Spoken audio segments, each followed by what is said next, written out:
Just return to it so gently. Let it hold and embrace you while you stand. This is not a dream you're chasing. This is you, who I am.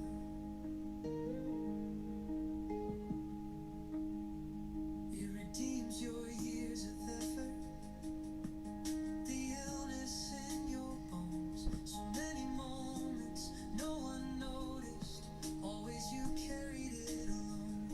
But now the light is rising and hearts are drawn your way. They see you in the stillness. No words, but you feel their praise. So let this scene be your shrine. Let it prove what you've become.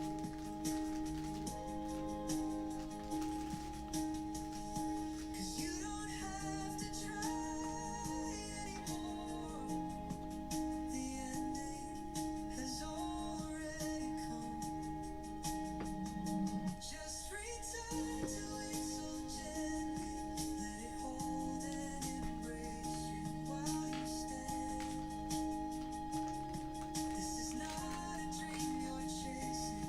This is you, who I am. This isn't the end of the road, the way most people would say. It's the end of the road you know, where you had to earn love each day, where pain bought you some attention and dreams stayed far away. But underneath years of heartbreak, resurrection is in your name. You're meeting yourself at the end of the road, and for the first time, you're not walking away. Let this scene be your shrine. Let it echo when you pray. You don't have to prove you're worthy. You were whole from the very first day. So let the silence tell your story, and let the stillness start to say, you're not a shadow still seeking. You're the one who stays.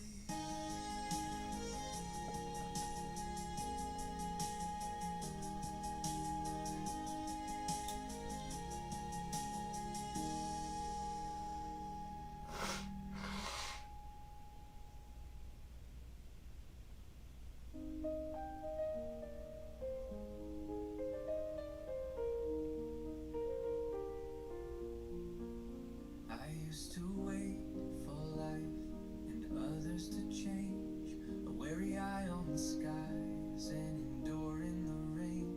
Now I've come to see it all starts within me.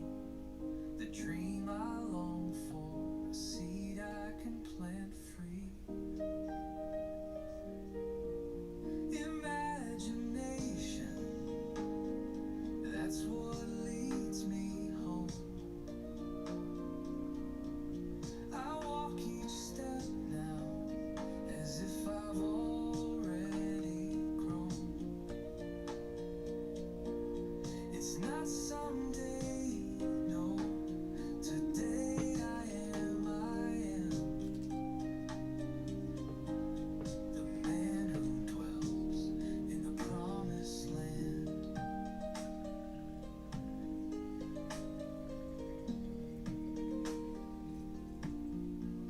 I learned to act from joy, no longer from need, not moving from hope, but faith into deed. I don't ask when or how, instead just agree that perfect life blooms and thrives inside of me.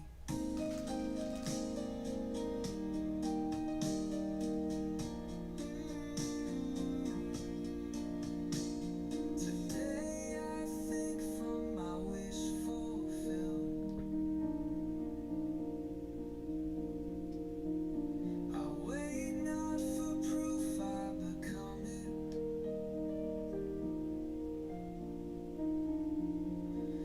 Every day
Bid Dog, thank you. Happy Father's Day to everybody.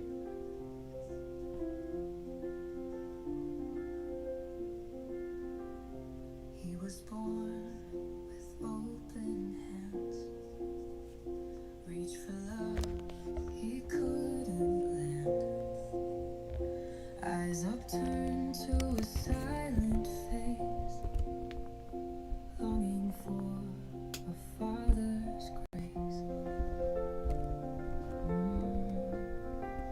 A boy who gave and gave again, hoping it would all make sense.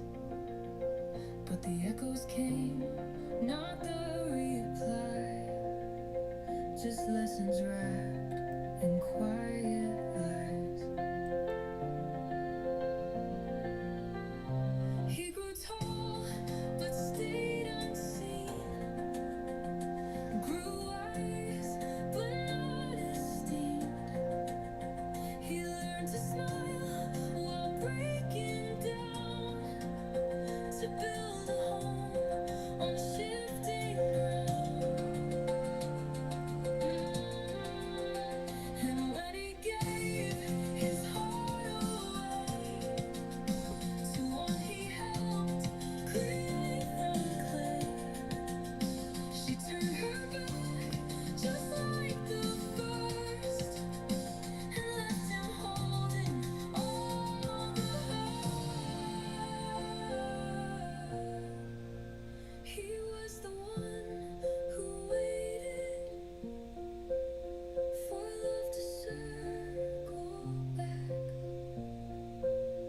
who held the weight of silence with nothing in his hands. He thought that being good would earn the warmth he lacked. But love, real love, doesn't make you beg for scraps.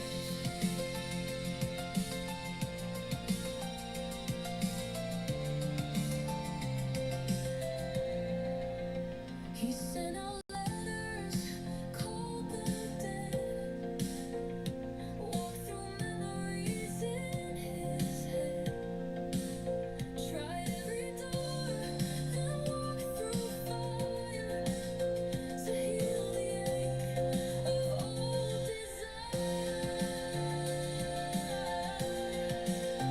But no one answered, no one came, and that's when he let go the name. He dropped the roll, unlatched the gate, and watched the guests disintegrate. He said, I am not the one who waits, I am the one who walks my way. I am the one who claims the light, who no longer trades peace for fight. If love won't knock, then I won't chase. It'll meet me in a different place. Not in blood, not in name.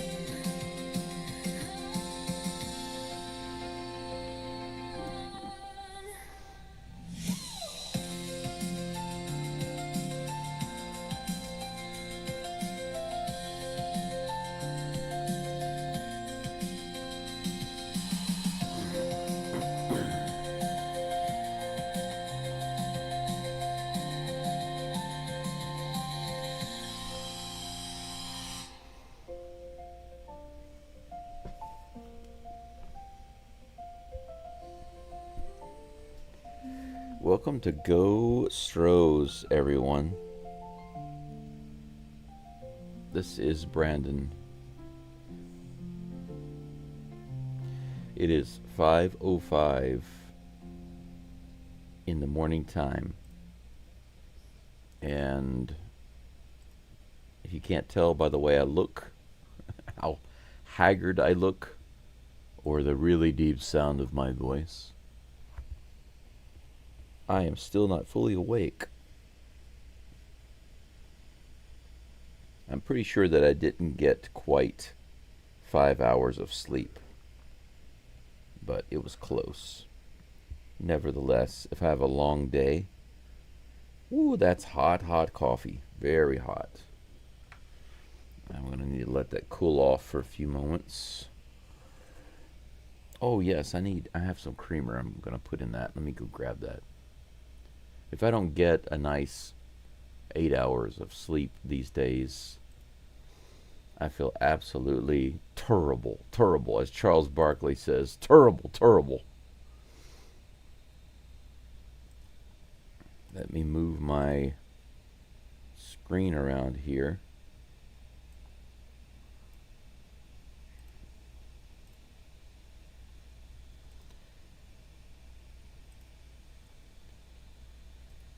They're showing a little bit of information about Hader right now.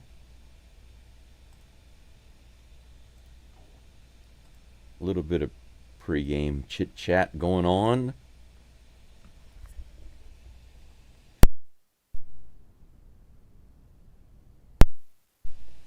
One second. I believe that I brought home a couple of extra creamers. I did the cheat code yesterday.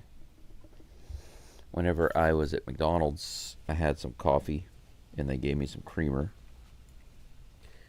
But I drank my coffee black and kept the creamer so I can use it at home. And I believe I have it in my pants pocket.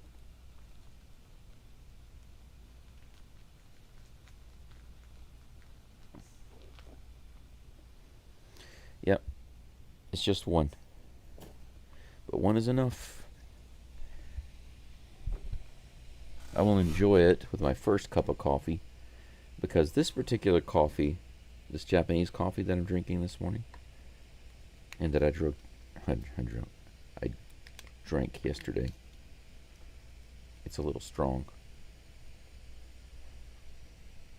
It's really good.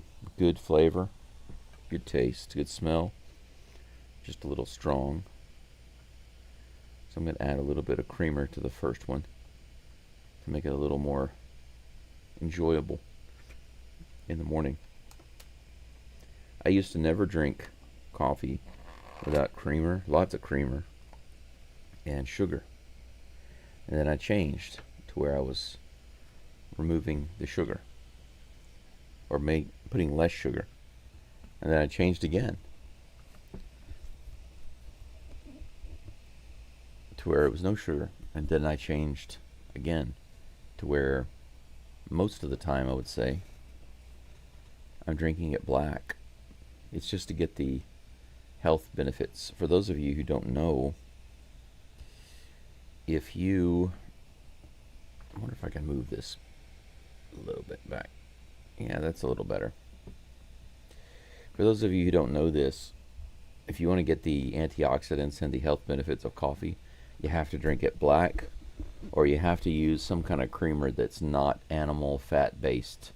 So you can't use like cow milk creamer. Can't use that.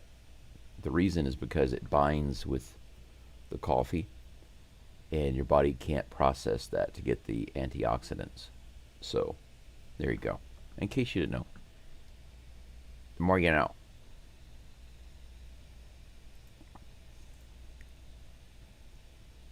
A little bit of discussion going on right now about the great year that Hunter Brown is having. It's nice to have some pitchers that are considered the best in the MLB, right?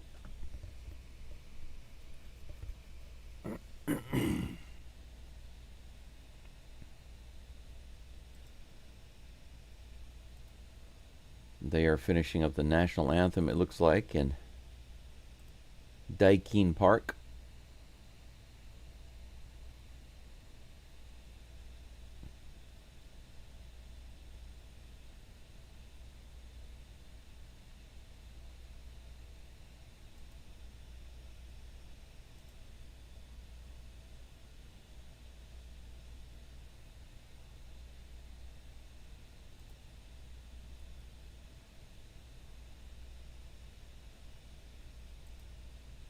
Looks like they've got a... Look at this. They've got a standoff going on. I don't know what that's about. Have you guys ever heard of that? A national anthem standoff?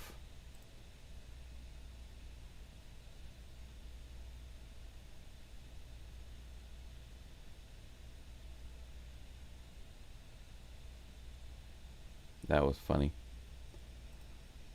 The Twins win the standoff. The national anthem standoff. They had one guy standing out there with a banana.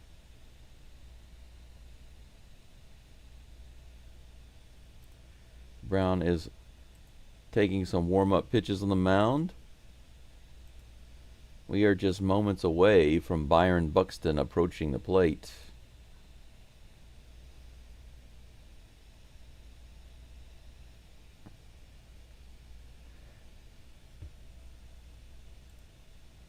By the way, guys, I'm going to have to be a little tighter on my previews, my game previews.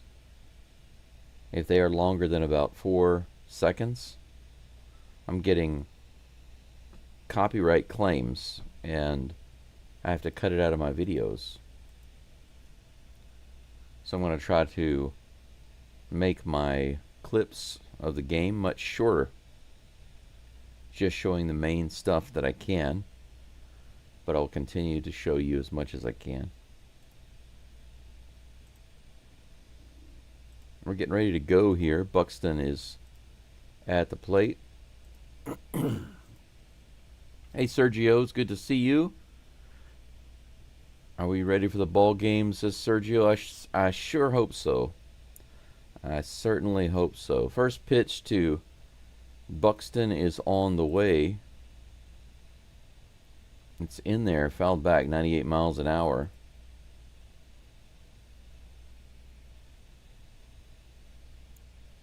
Strike one. Buxton batting .276 for the Twins this year. Here comes the 0-1 pitch. Way high. Another fastball, 96 miles an hour. That evens the count 1-1.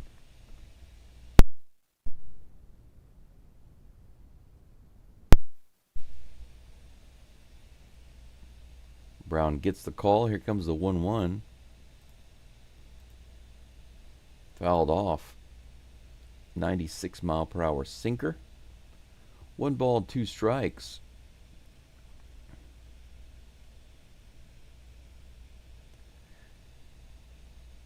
Mark says maybe a protest statement. It could be the national anthem standoff. It looks like they were having fun with it, though. At least the Astros were. Here comes the 2-1 pitch. 1-2 pitch, rather. Right in there on the outside edge, 98 miles an hour. Buxton takes it for strike one, or rather strike three, out one. Right on that outside edge. Beautiful pitch. 1 away. And 1 strikeout for Hunter Brown already. What can Brown do for you? That's the question. First pitch to Trevor Larnach is outside.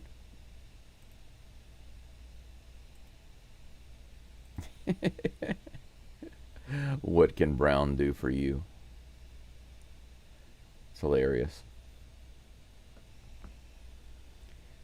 Here comes the 1-0. Right in the bottom of the zone. Strike one, 95 mile per hour cutter. Finding the mark.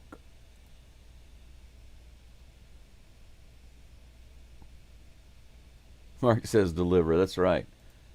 That's all we need you to do is just deliver. Do your job. There we go. Another one on that outside lower edge. Perfect pitch. 98 miles an hour. Strike two. 1 ball and 2 strikes.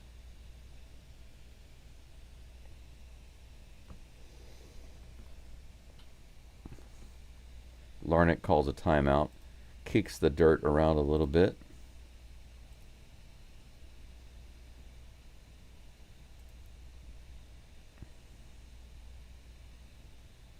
He's back in the box and ready to go. One out, nobody on here in the top of the first. 1-2 to Larnick. Here comes the toss. Swing and a miss. Another strikeout. 98 miles an hour upstairs. Larnick goes after it. Can't get it.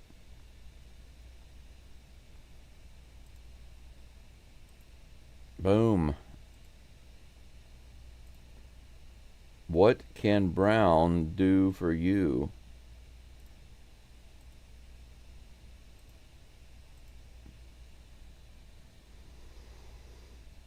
Willie Castro at the plate. Takes that first pitch for a strike. 94-mile-per-hour cutter.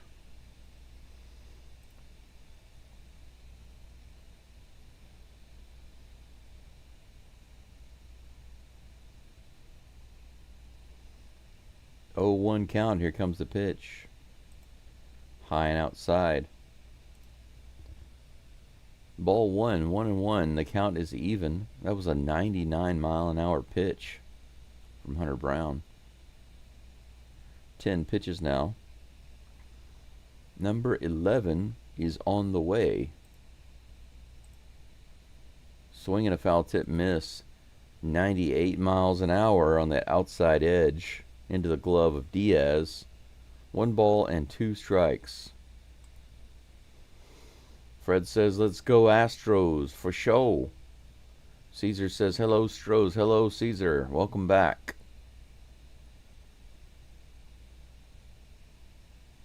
One ball, 2 strikes, 2 outs. Here's the toss. Hey, there we go. Strike 3. Hunter Brown, 99 miles an hour on that outside edge. 3 strikeouts to start the game for Hunter Brown. How do you like that? Holy cow. 1 strikeout, 2 strikeouts, 3 strikeouts. Let me put this up here. I'll put this on the screen again. 3 strikeouts. What can Brown do for you?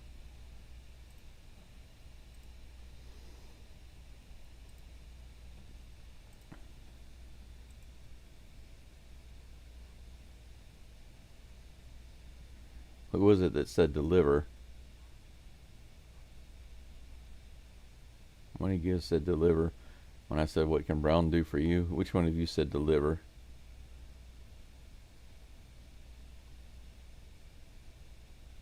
Mark said that. Mark said deliver. That's right. FedEx instead of that, it's fed up. That's funny.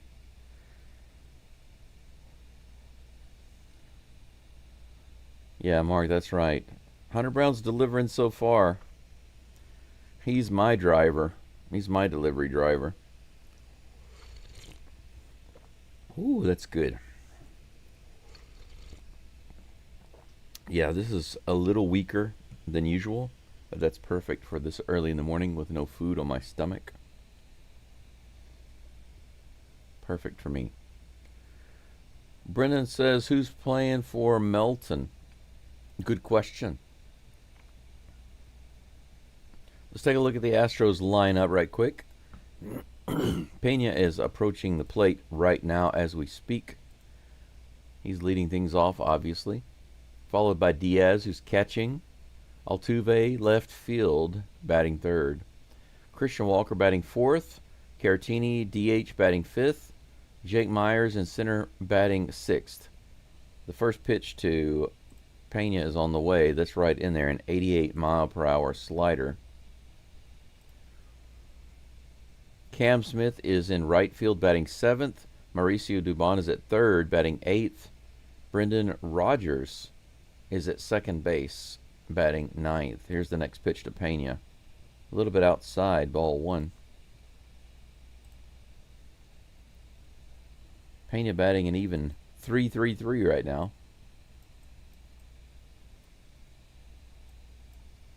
Here comes the next pitch. Low and away. Are you kidding me? I thought that was a ball. It was. Low and outside the zone there, but called a strike. 1 ball and 2 strikes.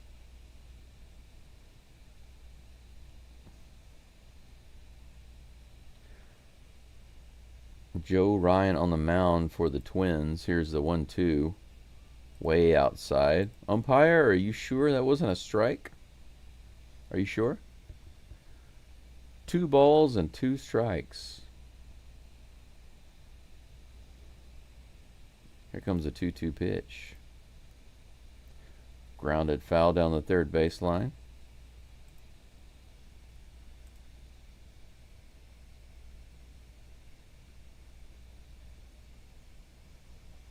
Philip says cook some chorizo and eggs, bro. Go through. Too early in the morning to be cooking and eating anything. Here's the next pitch. 2-2, fouled off. Count remains 2-2.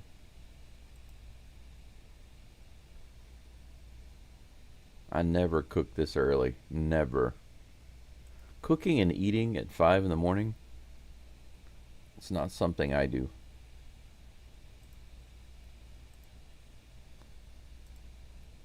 Well, another strikeout. Looks like the Swiffer there. Pena goes down swinging. Out number 1 for the Flash.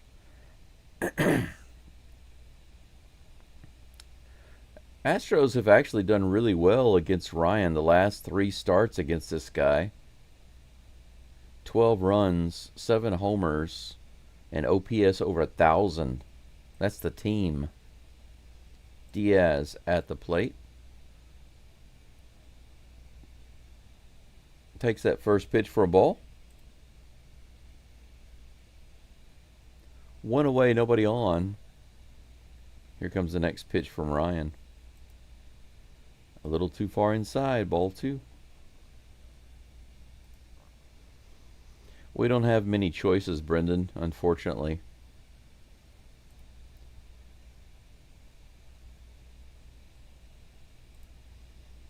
Next pitch. Fouled off. 2 balls and 1 strike. You guys want to know about Isaac Paredes? He was taking ground balls and throwing the ball around today. Melton has a sprained ankle, so he's going to be on the IL for now until that gets better. 21 people following the channel, following the live stream. Thanks for being here. Make sure you like the live stream. Do you like it? 2 balls and 2 strikes with 1 out to Carlos Correa. Nobody on. Here's the toss. Brown got him that time. Another strikeout. What can Brown do for you, baby? Look at all these strikeouts. And then last one is to Correa, the most recent one. 4 strikeouts already for Hunter Brown. Now he is facing Brooks Lee. Here's the first rock toss. 94 upstairs. Lee does not go. Ball 1.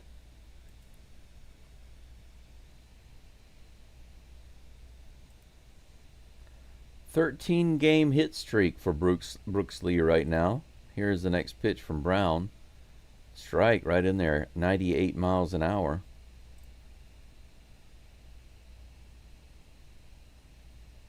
If I were the Twins right now, I would just be swinging at everything because a lot of the stuff he's throwing is in the zone.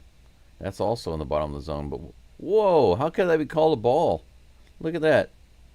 That was right in the bottom of the zone.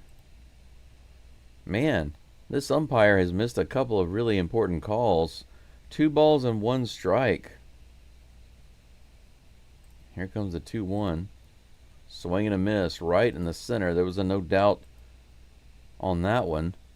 Hunter Brown coming right back with a 98-mile-per-hour fastball. The count is even 2-2. Phillips says when Hunter Brown pitches, can we have a Brown Pride night? Brown Pride. I'm so tired of the word pride being used incorrectly. Hey, 99 miles an hour swing and miss. How about that? Punch out number 5. And out number 3. 99-mile-per-hour fastball for Hunter Brown. What can Brown do for you? Serving up the strikeouts. He's got 5 in 2 innings. 5 strikeouts, 1 ground out.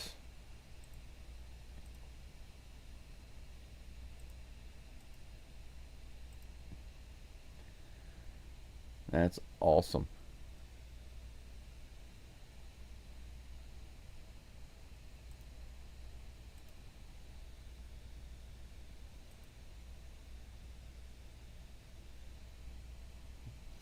We're going into the bottom of the second, everyone.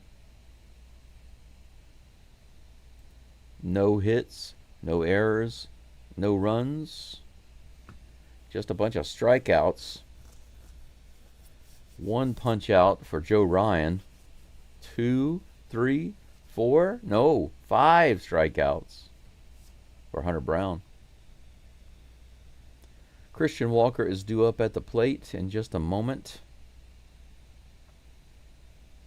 followed by Victor Caratini and Jake Myers.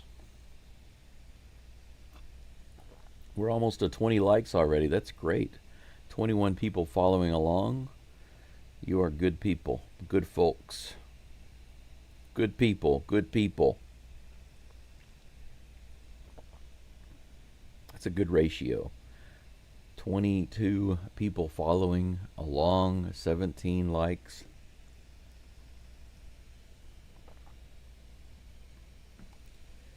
Today is Sunday. For those of you who weren't here earlier, I just want to say Happy Father's Day. For most of you listening, probably it's not yet Father's Day. But I just want to say it in advance. It's already Father's Day here in Japan. Here's the first pitch from Ryan to Walker. Walker crushes that one. Foul. Way up there. Big high fly ball. I want to go to Daikin Park and have some batting practice. Walker batting .214 right now. It's not good, but he has brought that up a lot, so good for him. Here's the next pitch. Swing and a miss on that one, 93. High and outside on that pitch. 93-mile-an-hour fastball. 0 and neat. 0 and 2. Here comes the toss. Way upstairs, taken for ball 1. 1 and 2. Do a refresh. Yes, you're watching me from the future. That's right. I don't need to do a refresh bit, dog. I think I know what you're talking about. 2 balls and 2 strikes.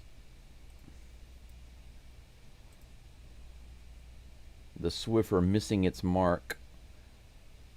The 20th pitch for Ryan coming up right now.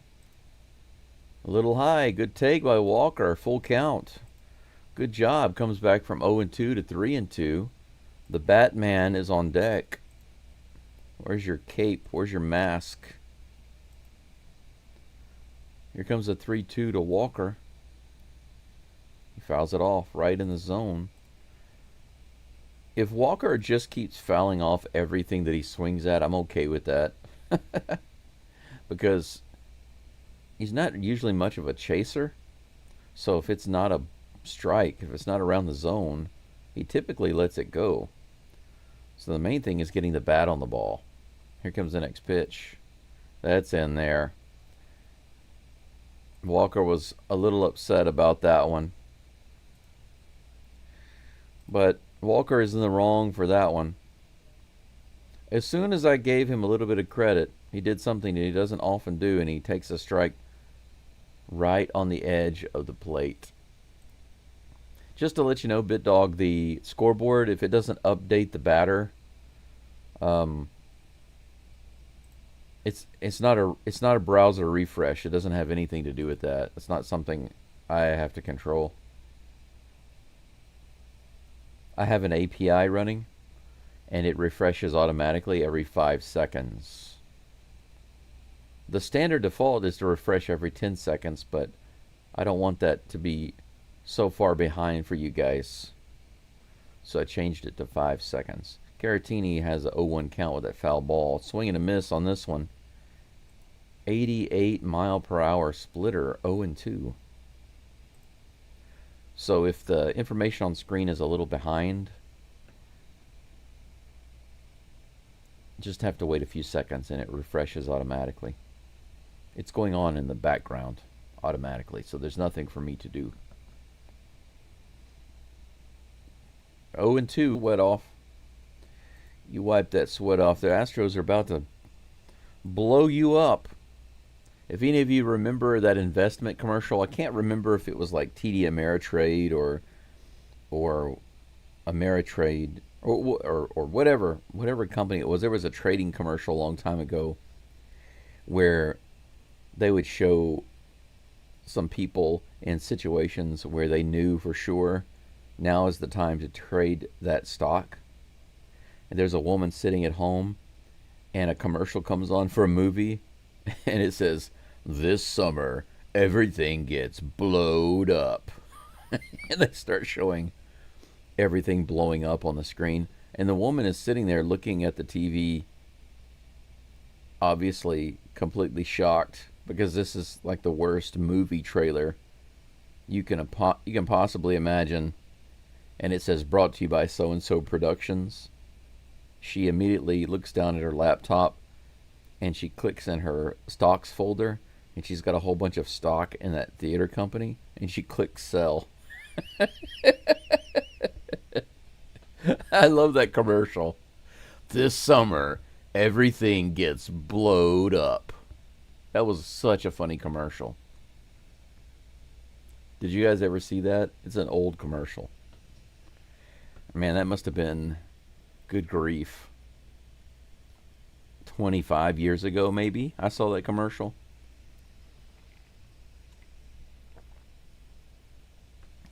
Philip says, "Sitting on my front porch staring at the mountains, listening, and raining right now." Hey, that's pretty cool, Philip. I've got the little mountains in my backyard. Nice and quiet. Lots of deer out here, by the way. Every evening, and this is no joke, literally every evening, you can drive down the road and look at the deer. Ty France is at the plate. His last at bat yesterday, he did crank one out. He often has the number of the Astros. Let's see if they can shut him down today. 1-0 pitch from Brown on the way. Bounced foul down the third base line. 1-1. Little bit of rain this morning, but it's not too heavy. 1-1 to Ty France. Here comes the pitch. 97 up out of the zone. 2-1. Fred, you want the lottery numbers? Fred, if you want, I can give you the lottery numbers that I picked for my lotto. Fouled off. 2 balls and 2 strikes. The 96 mile an hour fastball going into the crowd.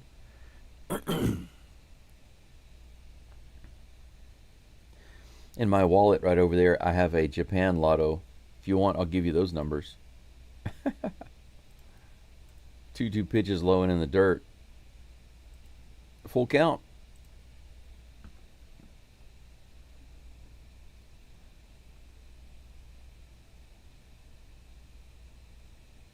Highest percentage of strikeouts on a 97 plus mile per hour fastball. It's over 55%.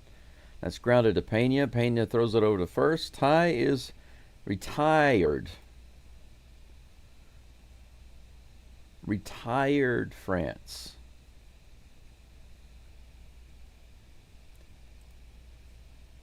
Yeah, whenever Hunter Brown's fastball is over 97 miles an hour, he has almost 56% strikeout rate.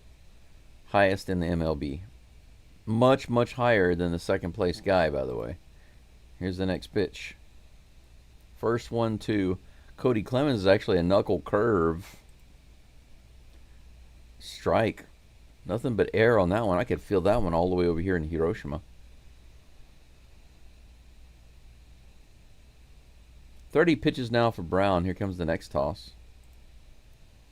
In the dirt, but swing and a miss. Another curve. Sometimes when I'm watching these pitchers pitch, Brown has been throwing a ton of fastballs, and then suddenly he throws 2 knuckle curves, and the batter is swinging and missing, and then you realize, okay, they're changing their pitching based on who they're facing, obviously, but sometimes I forget about that. Another knuckle curve. That one's in the dirt. Ball 1, 1-2. E.F. Hutton. Bid Dog, it may have been.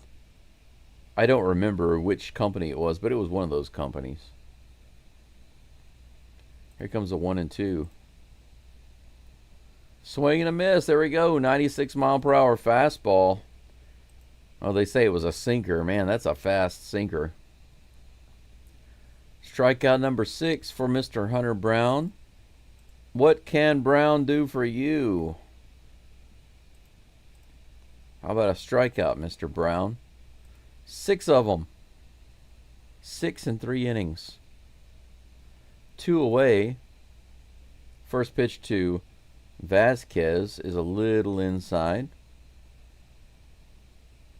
Ball 1.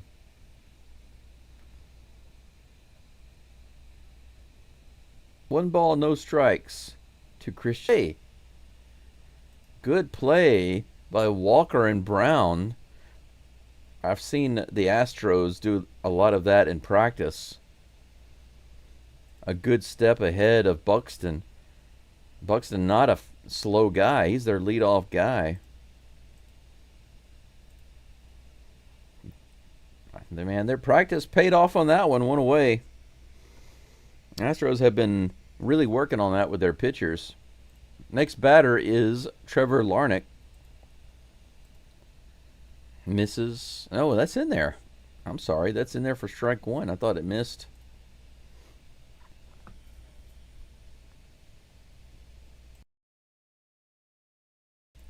Next pitch on the way. Swing and a miss. Knuckle curve just below the zone. Good toss by Brown. 0-2. And Hunter is up to 40 pitches. There comes the 0-2 pitch. 98 right in there, fouled off.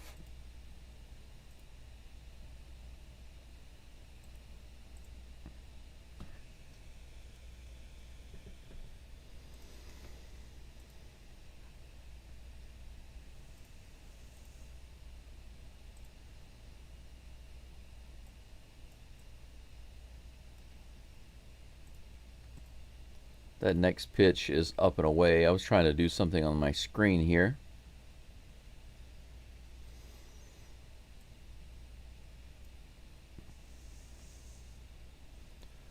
One ball, 2 strikes to Larnach. Here comes the pitch. Bounced foul. Count remains 1-2.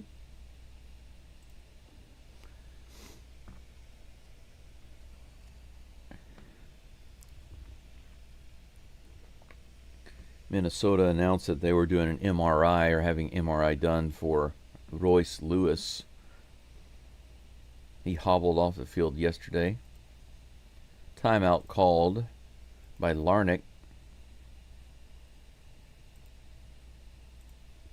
Take a quick look in the live chat here. Whoa, I got a lot of catching up to do. I'll be with you guys in just a moment. Maybe Brown gets the strikeout here. Here's the 1-2 pitch to Larnach. 1 away, nobody on. Grounded foul again.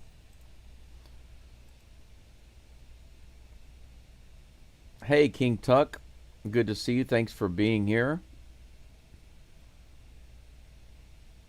Sergio. Thanks, Fred and Jordan. That's right. That's right. 1 ball, 2 strikes. All right, all right, all right. Here comes the pitch from Brown. Larnach goes after it. It's in the dirt. The knuckle curve. You know what that means. Tommy Likey. Tommy wants swingy.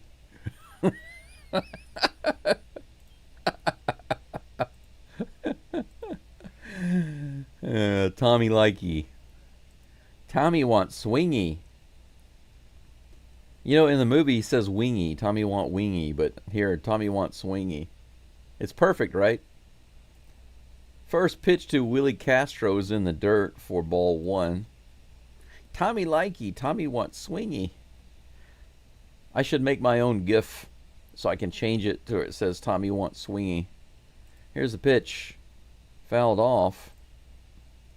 97 mile per hour fastball. The count is 1-1.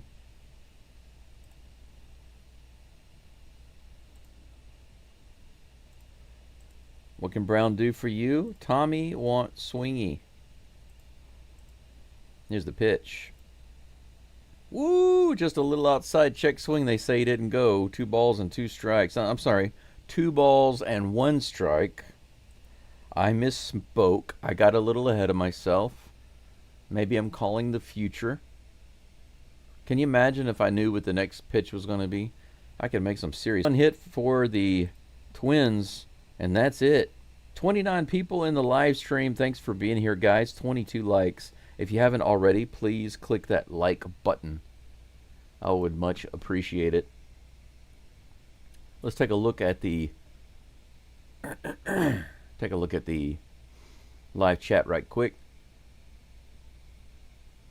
Yeah, Jordan says when Farley got stuck in the airplane lavatory. Yeah, that was funny. That was funny. Mark says, funny dude, great with David Spade. Yes, he was perfect with David Spade.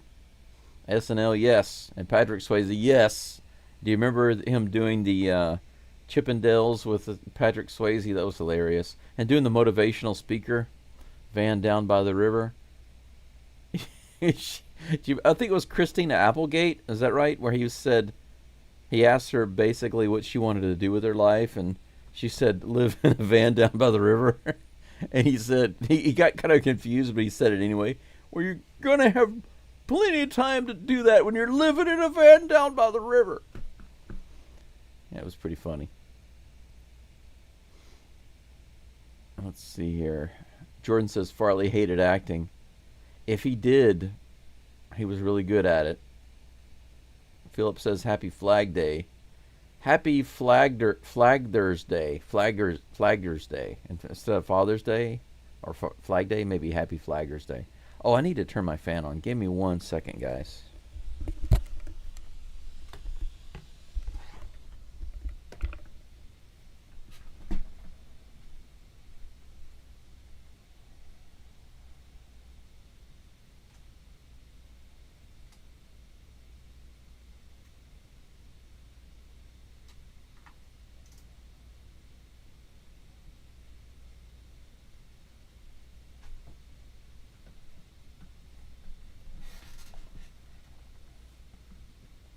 Wow, okay.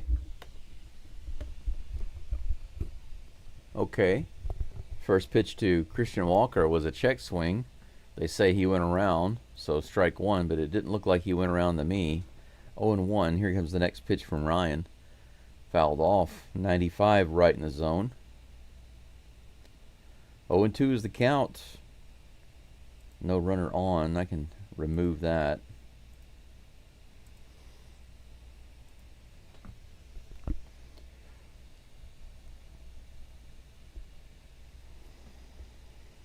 Here comes the next pitch to Walker. Way outside. The Swiffer goes way wide. Walker not that much of a chaser. 1 ball, 2 strikes. Here comes the pitch. That one's a few inches off the plate. Luckily, the umpire doesn't feel inclined to call that one a strike like he did last time. 2 balls and 2 strikes. Next pitch for Ryan will be his 50th of the game. Guys, please like the live stream if you haven't done so already. I see we've got 31 people. Fouled off by Walker. Count remains 2-2. Got about 9 more viewers than likes. Let's bridge the gap, fellers. Triple D's. Matt Foley. Yes, Matt Foley, motivational speaker. That's right, Matt Foley. Life is short, pray hard, go Astros. Yes. Live in the end, my friends. Live your life as if you already have what you want. Swing and a miss. Apparently Walker was not living in the end. He was living in the past. Strikeout for Walker. Continues to be a strikeout king. 2 strikeouts for him today. That brings the Batman to the plate. First pitch is on the way. 79 in the top of the zone for strike 1. The Swiffer finding its mark against Caratini. Haven't seen Caratini do too much recently. I'd like to see him have a breakout game. 78 on the outside. Curveball. 2 breaking balls to Caratini in a row. And 2 strikes. 1 in the top of the zone, 1 on the outside edge. Come on, Caratini. He rips that one down the line. 87 mile per hour splitter.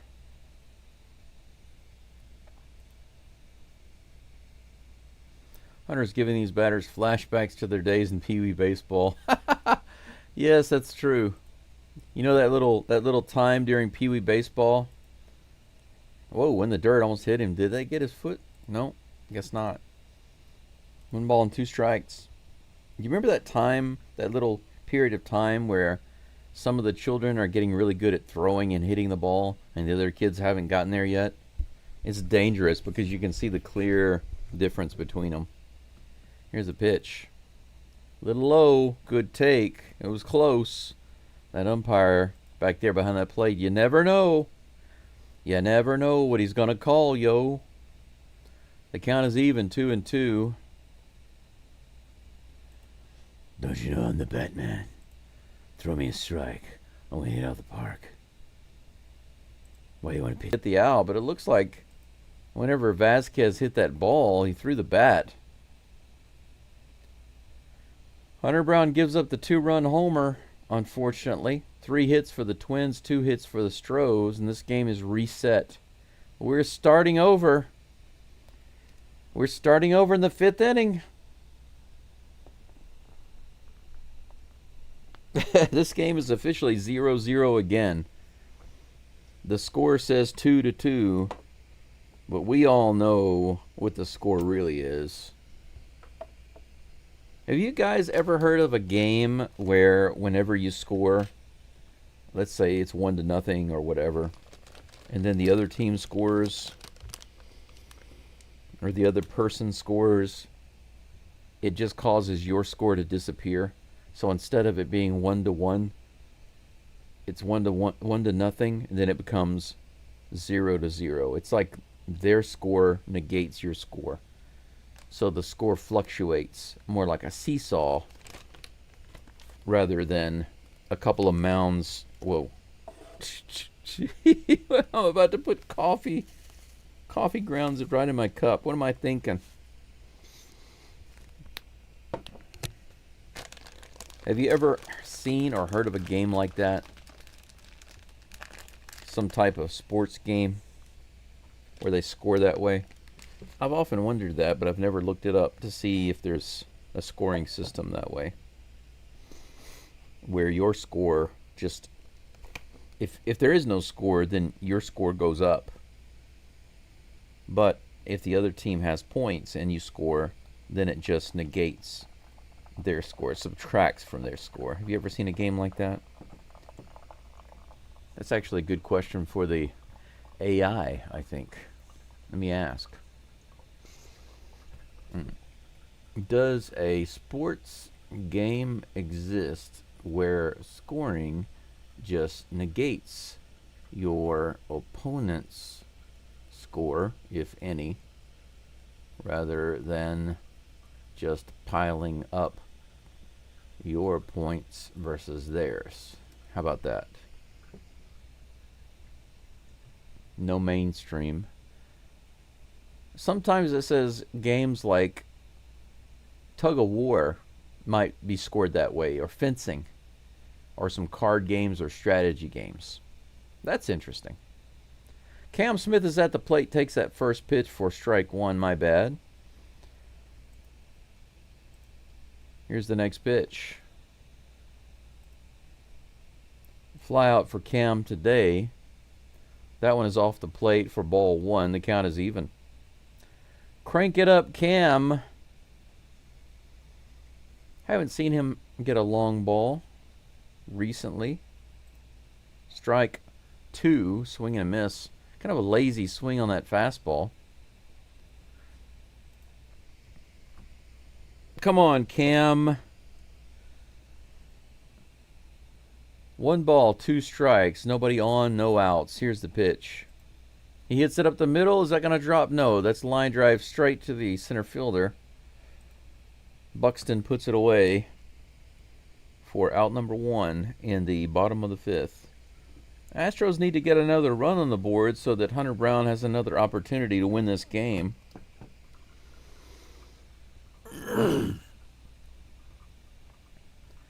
Dubon comes to the plate.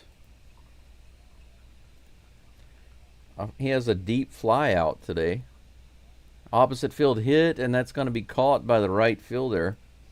He was playing over. Didn't have to run too hard to get to that one. 2 flyouts to right field for Dubon. A line drive and a deep one to the warning track. 2 away just like that.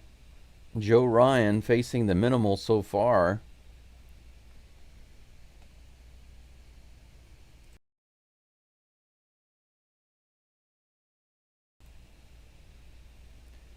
It's smacked by Hunter Brown.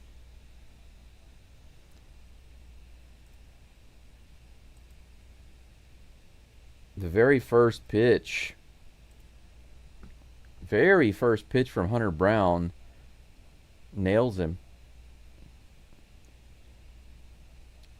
95 miles an hour.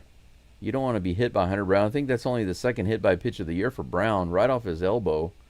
Luckily, it was off the pad, but apparently it didn't look like it felt good. He's talking with the trainers right now.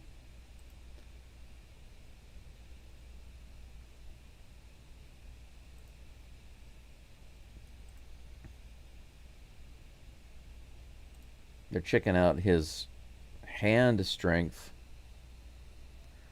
Must have really gotten to his arm, hit his nerve.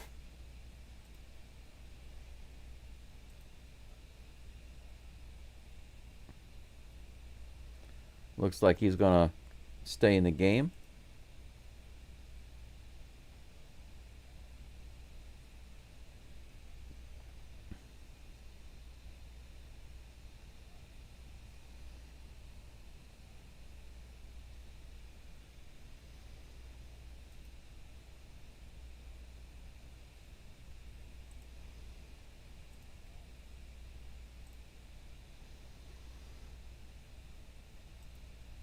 Yep. Okay, they discuss it, and he's going to stay in. He's going to run to first. Looks like it hit a nerve on that elbow. But thankfully, he's not hurt too bad. Yeah, getting hit by a Hunter Brown pitch, that's got to hurt, even with a pad on. That's got to sting. 70 pitches now for Hunter Brown. Second hit by pitch of the year. Both of them coming recently, actually. Hunter Brown didn't have a single hit by pitch until recently. Here comes the next pitch to Trevor Larnach, high and outside. Runner on first. I guess I can update that. One-0 pitch to Larnach on the way. Check swing. Did he go around? They say he didn't. Looked close to me.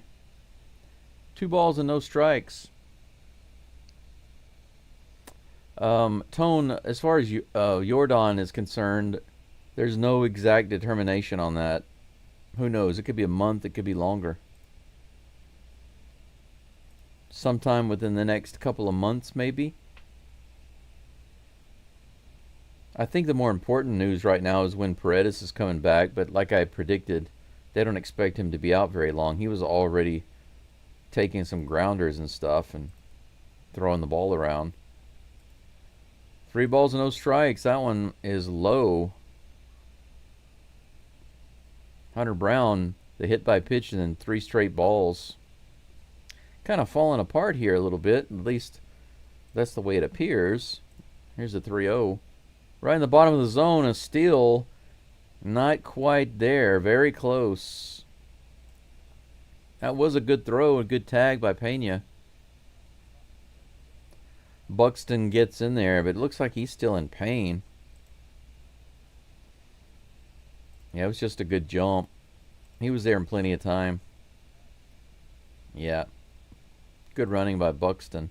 But when he came up off that bag, he was wincing. It looks like he's still in pain from getting hit. Hunter Brown takes a little stroll off the mound to reset the pitch clock. 3-1 is the count against Larnach. Here's the pitch. Low, ball 4. So the still doesn't matter. Runners on first and second.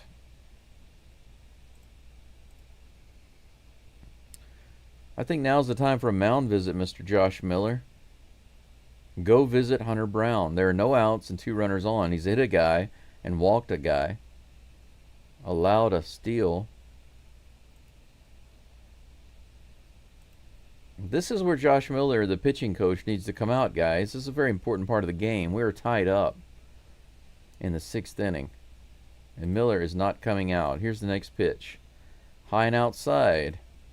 Hunter Brown continues to throw balls. Willie Castro is at the plate. 1 for 2 today. Runners on first and second. 1-0 is the count. Here comes the pitch. Swing and a miss. That was in there. 93-mile-an-hour cutter. 1-1.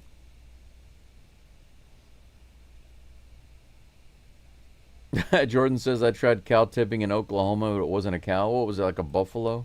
Can't imagine what would happen there. On the outside, did he go around? They say, yes, he did. That's strike 2, my friend. 1-2. 34 people following on the live stream.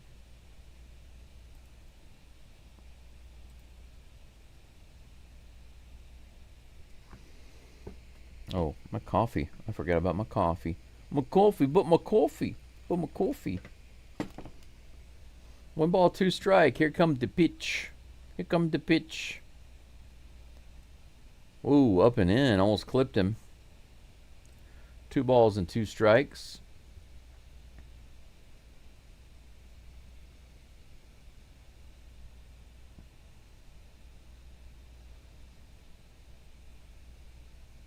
Okay, Sergio says I had the relievers giving up 2 runs. Strike 3. Hunter Brown gets another strikeout. Thank goodness. That's a guy to be striking out right there, Willie Castro. There we go. Look at that. Fastball high. Good choice. Good choice.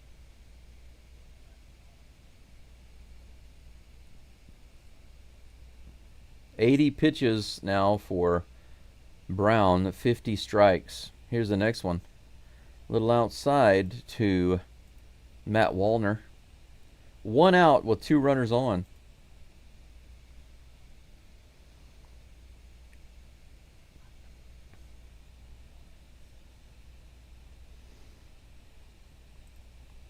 Here comes the 1-0 pitch in the dirt. The changeup missing. 2 balls and no strikes. Hunter Brown has 9 strikeouts today, guys. 9 strikeouts in 6 innings, which is excellent. But he's got himself in an old-timey jam right here. Here's the pitch. Knuckle curve fouled away for strike 1. 2 balls and 1 strike. A ye old old-timey jam. Ye old old-timey jam. Ye old old-timey. If you're going to hit somebody, it might as well be Buxton or Correa.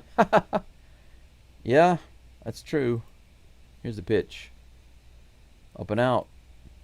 You don't want to be hitting a guy who's batting like 150, right? Like in the Twins lineup. 3 balls and 1 strike.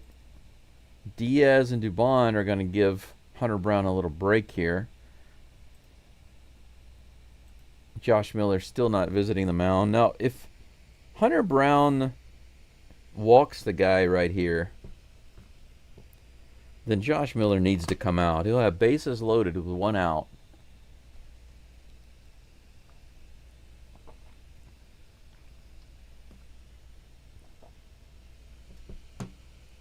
Carlos Correa is on deck.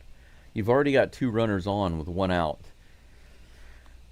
This guy is very important. Matt Wallner, batting .229 this year.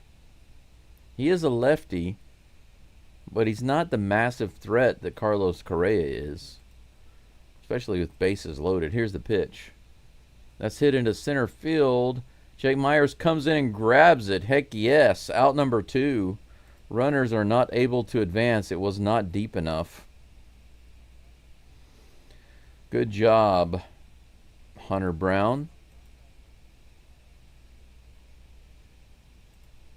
What can Brown do for you? Deliver out number 3. That brings up ex-Astro Carlos Correa, who appears so much more tattooed up than he ever did before. Here's the first pitch. Ooh, up and in. Almost hit him. Talk about a brushback. 95 miles an hour.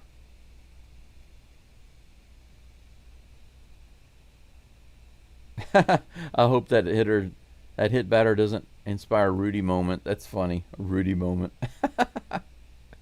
1 ball, no strikes to Correa. 2 outs and 2 runners on. Here's the pitch. All right, in the bottom of the zone. Man, that was close. Called a strike. I say in the bottom of the zone. That was more like mostly outside the bottom of the zone. But the umpire liked it. 1 ball, 1 strike to Correa. Here comes the pitch. Hey, look at that. Swing and a miss. That knuckle in the dirt. Correa went after it. He couldn't resist. Look at this. Man, that ball bounced before it even got to the plate. Correa looked like a peewee batter on that pitch. 1 ball, 2 strikes. We need this out right here, man. Brown, you gotta get through it. He steps off the rubber. He walks towards second, but it doesn't actually do anything.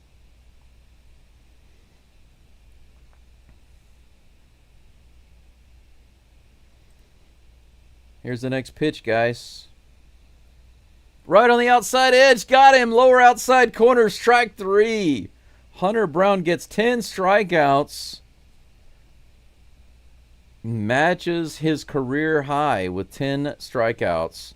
First time this season Brown has gotten 10. Whew, man. Brown got himself into an old-timey jam, but he was able to get out of it. So, Tommy likey. Tommy wants swingy. Tommy wants swingy. All right.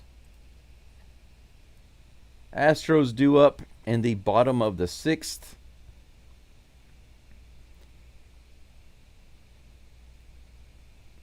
Should be starting off with Cam Smith, I believe. Cam Smith, Mauricio Dubon, and Brendan Rodgers.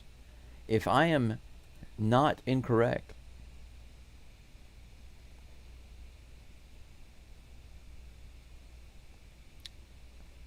Charles says, take the win, Astros. Keep the broom sweeping, Geaux Stros. Yes, I want a sweep of this team really bad. And then the next team. 2 sweeps in a row, 7 wins. How awesome would that be? Scoreboard is really nice now. Thanks, Jordan. I appreciate it. I still have to tweak it in a couple of ways. but it's pulling live information directly from the MLB site. It wasn't easy to set up, and like I said, there's still some pieces of information that are not showing. Like if you look at the stats of the players, it's still not completely showing, but I'm trying to get that shown on the board. Sergio, yeah, I was wondering, Sergio, you said we needed Carlos to hit a double play, but yeah, there was already 2 outs. Yes, and the strikeout was sweet indeed. Jordan says, I just noticed the runners on base. Yeah, Jordan, I had to add that because getting the runners, the base runners, to automatically appear, I'm still having to run that manually, unfortunately.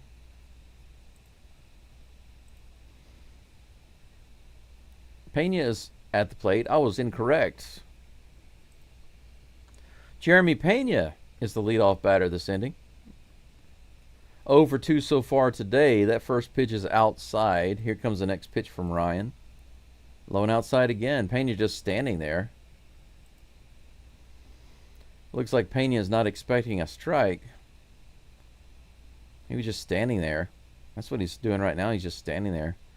2 balls and no strikes. Here comes the 69th pitch from Ryan. That one's in there. Looks like Pena had no plan to swing until Ryan started pitching in the zone. 2 balls and 1 strike.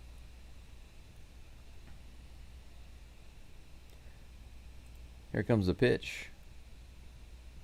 Right on the outside edge, strike 2. Pena just taking pitches. 4 straight takes. 27 people following. 27 likes on the live stream. 3 away from 30. I've got a goal of getting to 500 subs by the end of the month, guys. If you haven't subscribed, I'd appreciate it. That ball's in the dirt for ball 3. 3-2 to the leadoff batter, one Mr. Flash Jeremy Pena. Yainer Diaz, our 2-run homer RBI guy, on deck. Here comes the 3-2 pitch. Pena finally swings, and it's a ball out of the zone up high. He could have gotten ball 4 there. Terrible at bat for Pena. Just take, and then swing at the ball out of the zone. 1 away. Diaz has an opposite field homer this game. The only 2 runs on the board for the Stros. He's got both those RBIs. First pitch from Ryan on the way. He goes right up the middle, and that's going to be easily playable by the second baseman. He had Yainer by about 4 or 5 steps. Easy play.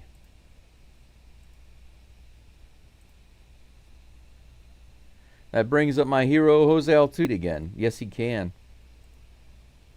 The Crawford boxes are calling. Call Tuve. Call Tuve. Here's the pitch.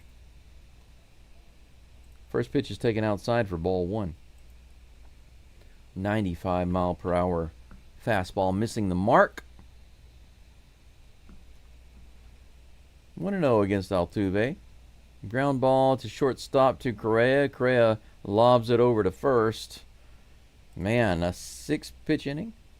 9-pitch inning. So last inning was 6 pitches. This inning is 9 pitches. Astros bats not challenging Joe Ryan at all. Not at all. 2 hits this entire game. They were basically back-to-back. A hit and a... Well, you could kind of say back-to-back. It was a hit, a ground out, a fielder's choice, and then a home run.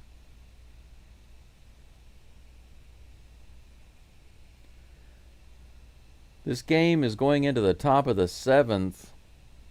Hunter Brown is back on the mound, I guess. He's up to 89 pitches. This is going to be it for him. Assuming he's in the game, and I think he probably will be, to try to get through the 7th inning. I think he's got a little more gas in the tank. But if he starts losing control, they're going to have to pull him pretty quick. That's just my guess. Welcome back, Mark. Mark says, is that Roger Clemens' son? Which guy? Which Clemens are you talking about? I'm not sure. Sergio says, Brandon, you should consider adding an automatically updating graphic of batters on base. I've already been working on that, Sergio. Trust me, I've been trying to get it. Because actually, if you look at the scoreboard right now, it says first base empty, second base empty, third base empty. It's actually supposed to show the names of the people on base. Well, actually, right now you're seeing empty, empty, empty, right? And then whenever the base runners light up, that's me manually turning on an image. First pitch from Brown to Brooks Lee is in there in the bottom of the zone for strike one. So I've already tried several times, almost 10 times with the AI. There we go, another one in the bottom of the zone, strike two. 0-2, good start for Brown against Lee. But I've been working on the coding to get that information lit up. It just hasn't worked. In the dirt, bounces away for ball 1-1-2. It just takes time. Sometimes I sit for hours just to try to get one thing working, like the base runners. And it doesn't work. I finally just have to move on to something else. Here's the next pitch by Brown. Swing and a miss. All right. A new career high in strikeouts for Hunter Brown with 11. I think that was a knuckle curve. Yeah. Knuckle curve in the dirt. Swing and a miss. 11 strikeouts for Hunter Brown.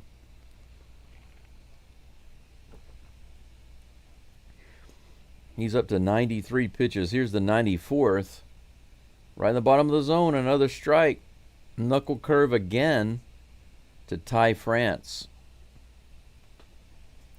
Here comes the next toss. 0-2 is the count. Hunter Brown going for 12 strikeouts. Is he going to break his career high in the same game?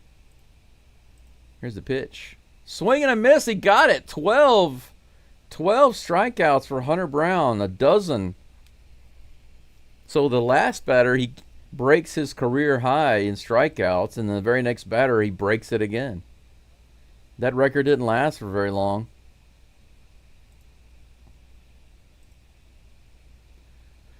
All right. You can do it. Here's the next pitch. Cody Clemens takes that one outside. The knuckle curve for ball one. 2 away, no runners on. Hunter Brown, man, he needs some run support. This is a tapper towards first. Walker picks it up with his foot on the bag. Look at that. Hunter Brown gets through 7 innings with 12 strikeouts.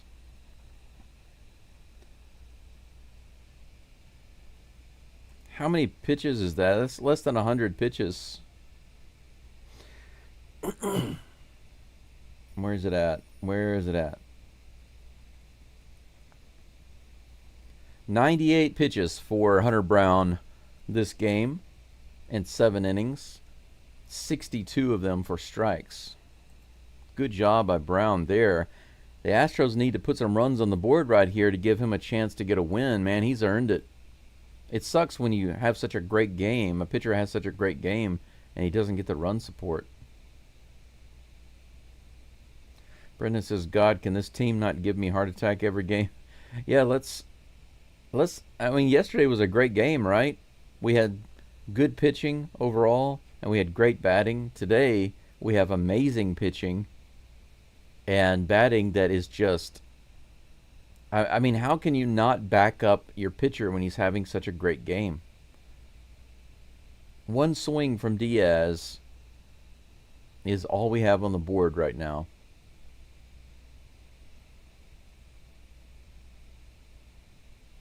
The guy on the Twins, Cody, I think the last name is spelled different. Oh, I see what you're saying. Okay, I see what you're talking about, Mark.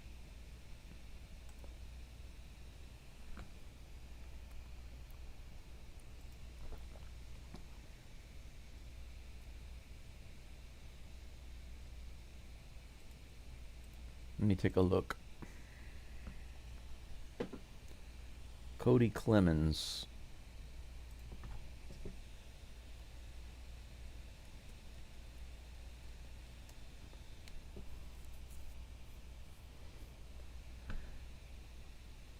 Yes, Cody Clemens is the son of Roger Clemens. That's correct. I just looked it up. Christian Walker is at the plate. Joe Ryan is back on the mound. He's got 75 pitches. He's thrown a lot less than Hunter Brown. He's been a lot more efficient. But he doesn't have the strikeouts that Hunter Brown has. But Hunter Brown's had to work his butt off to get them. Christian Walker, speaking of strikeouts, he's 0 for 2 today with 2 strikeouts. 1-0 is the count. Foul tip into the glove of the catcher, and that's been the bane of Walker. Brian Abreu is warming up in the bullpen for the Stros. He will likely be in the 8th inning. 1 ball, 1 strike to Walker. Here's the toss. A no swing. I don't even want to call that a check swing. That was such a terrible swing. 1 ball and 2 strikes.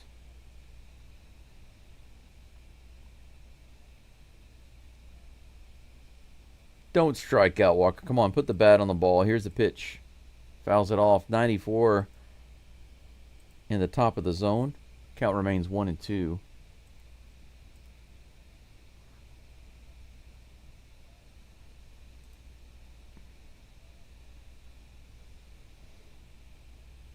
One ball, 2 strikes to Walker. Here comes the toss. Whoops, wrong button. Strikes out.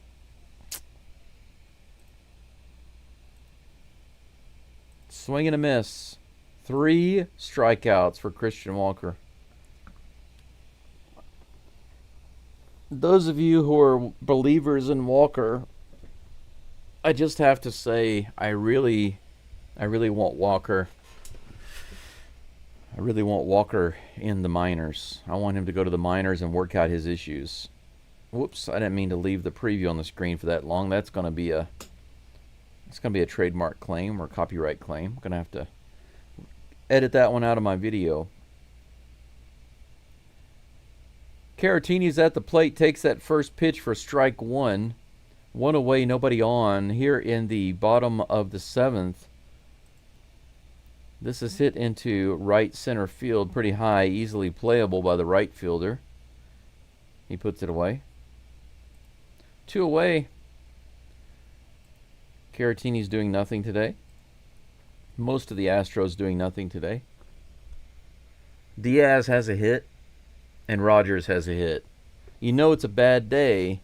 Just like I said the other day, when Rogers is getting hits and scoring runs, it's a good day. But if Rogers is one of only 2 guys with a hit, then you know you're having a bad day. Jake Myers is at the plate. Nice swing, but he fouls it off into the crowd. 95 mile per hour. Pitch. 2 outs, nobody on. Only 83 pitches for Ryan. Here comes the next one. Right in there. 94 miles an hour, right in the middle of the plate. No swing from Myers. 0-2. If Hunter wants a win, he needs a run. Come on, Myers. Just 1 swing of the bat. Put 1 run on the board. Just 1 run, Mr. Baseball. That's all we need. 1 run. Here's the pitch from Ryan. The Swiffer misses outside. Good take. 1 ball, 2 strikes. We need some runs. Yeah, right now we need at least 1. For Hunter Brown's sake, we need 1. Here's the 1-2 pitch to Myers. Another Swiffer outside. Identical to the last pitch, 2-2. Ryan seems to be sweating a lot more profusely than before. Maybe he needs some arid extra dry. Here's the 2-2 pitch. Outside. He goes with the sinker that time, but it's way outside, just like the last 2 Swiffers. Full count, guys. 2 outs. Full count. Myers at the plate here in the bottom of the 7th. Last chance to get some runs on the board for a Hunter Brown win. Here's the toss. Outside ball 4. So Myers has 2 walks this game. He hasn't hit the ball, but hey, looks like they've got somebody on the phone letting them know to warm up the bullpen. Look how fast that was. As soon as he walks one guy with 2 outs. Look at this. Wow, they're going to pull him out already? Wow. Yeah. Look at that. Cam Smith is due up. And they immediately call the bullpen, and they want to pull him out. Is he going to stay in?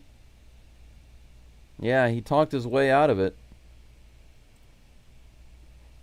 They were literally going to pull him out. But he talked the pitching coach out of it. They're going to keep him in. Tacos arandas. Arigato gozaimasu.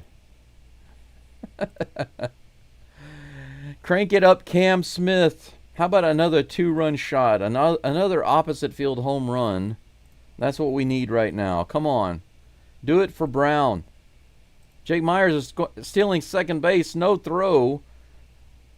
All right. Another stolen base for Jake Myers. We have a runner in scoring position now. Very first pitch. He was off and running. They didn't even throw the ball. Great jump. Okay. First pitch. I'm sorry, the next pitch to Cam Smith is on the outside edge for strike 1. It's 1-1. 2 outs, 1 ball, 1 strike. Jake Myers on second base, guys. Come on, do it for Brown. Here's the pitch. That's hit hard. Man, it was crushed to the upper deck. What a rip. That ball went out super fast. What was the exit velocity on that? That was nuts. 110 miles an hour off the bat. That was crushed by Cam. Come on, Cam. Crank it up. 1 ball, 2 strikes. Here's the pitch. No, he comes off the mound. Boo. Boo, the crowd says. Boo. That ball that was hit just now, that foul ball, second hardest hit of the game. Here's the pitch. Way outside, the Swiffer missing the mark. 2 balls and 2 strikes. Come on, Cam, crank it up.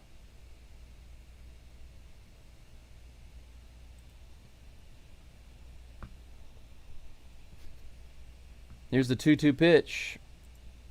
Right in there, he takes strike 3. He doesn't even swing the bat. He just stands there and takes it. Are you kidding me? I don't understand, guys. I will never understand.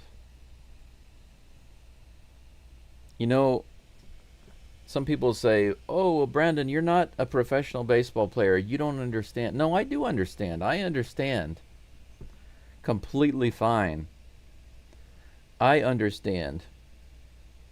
It doesn't matter if the pitches coming in are faster or they move more or they're harder to hit than high school or college or minor league. None of that matters. None of it.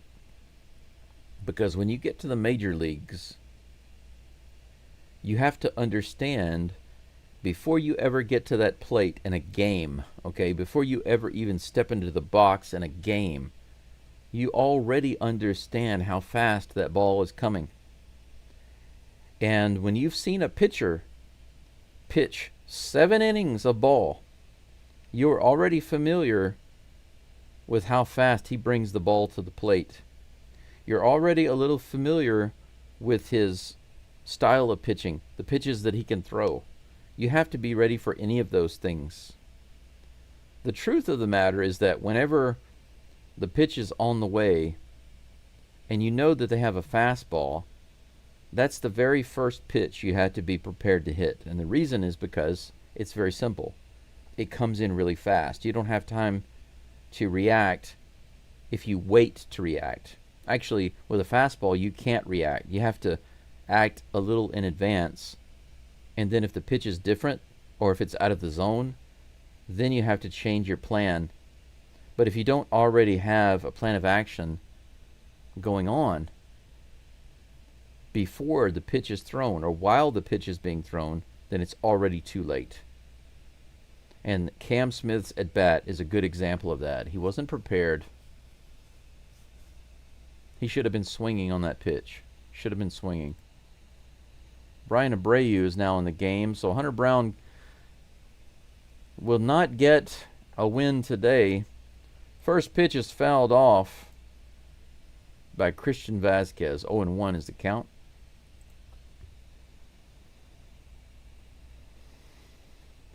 So frustrating to see guys just standing there taking strike 3 when they need to swing the bat.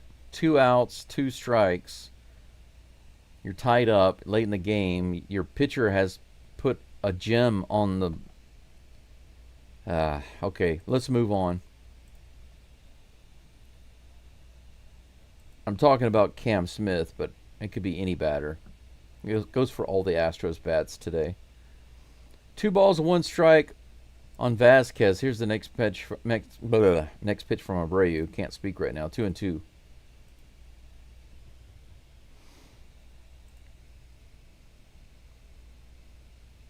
Sergio says our bats are a bit lethargic after yesterday's game. Wake up. That'd be nice, but it's a little late for that. High fastball, 98 miles an hour, ball 3. It's a full count. It is a long season. We're not even halfway through it. Let's go. Let's go, Stros. Espada doesn't look happy. It looks like he's griping about something in the dugout. Here comes the 3-2.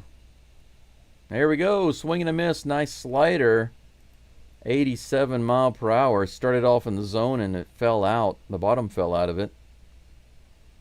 Good toss by Abreu there.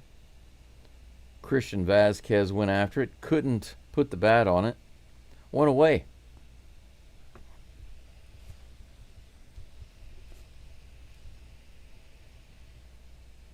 Buxton did leave the game earlier, by the way. After getting hit by a pitch, he has an elbow contusion. A little update on the Twins player. Harrison Bader is in the game for him. Second pitch, right in there, 98 miles an hour for strike 1. The count is even. I'm 1 away from 30 likes, guys. If you haven't liked the live stream, please do so, and I would appreciate that. To get that 30 likes.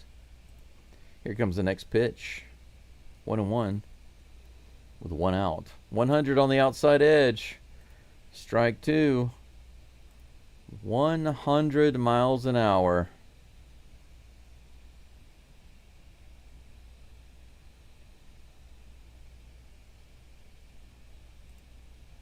Here's the pitch. 99. Outside and low.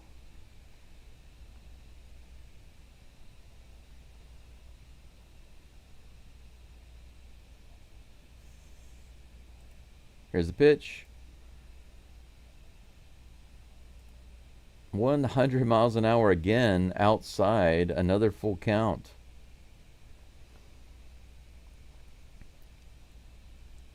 Here comes the full count pitch to Bader. He takes it. 89 mile per hour slider, misses the mark. So here in the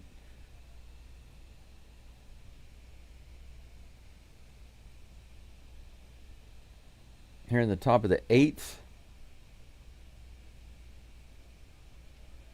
Twins have a runner on with 1 out. Trevor Larnach should be up in just a moment, and he is. Here comes the pitch. First pitch in the dirt. Man, that slider was nasty. He went golfing after it. Strike 1. 2 strikeouts and a walk today for Larnach. Just 1 walk today for Hunter Brown. Second walk is courtesy of Abreu just now. 98 miles an hour, way above the zone. 1-1 is the count. Griffin Jax is warming up in the bullpen for the Twins. It looks like he will be replacing Ryan. Here comes the 1-1 pitch. Nope. Abreu goes to first. Bader is back.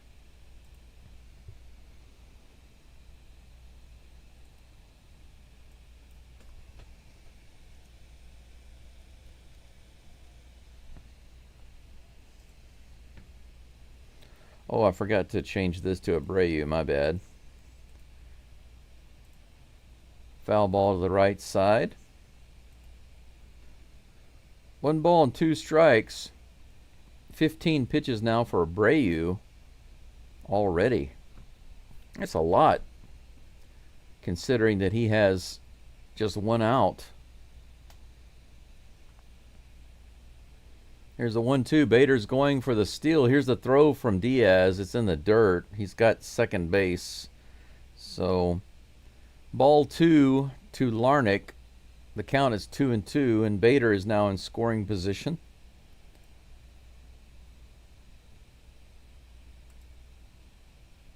Good jump and a slow throw by Diaz. He couldn't get the ball out of his glove fast enough.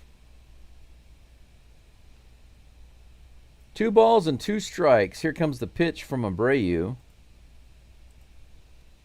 Strike 3, 99 in the top of the zone. Wow. Out number 2. 2 strikeouts for Abreu.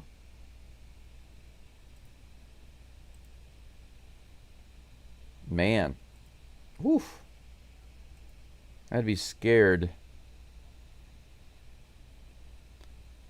I would be scared to bat against that. Next pitch is on the way. The first one to Willie Castro. 100 miles an hour, but it misses the mark for ball 1. A little outside. You know what's interesting about these fastballs is you can hear them coming. Here's the pitch. Right in there. 100 again, right in the zone.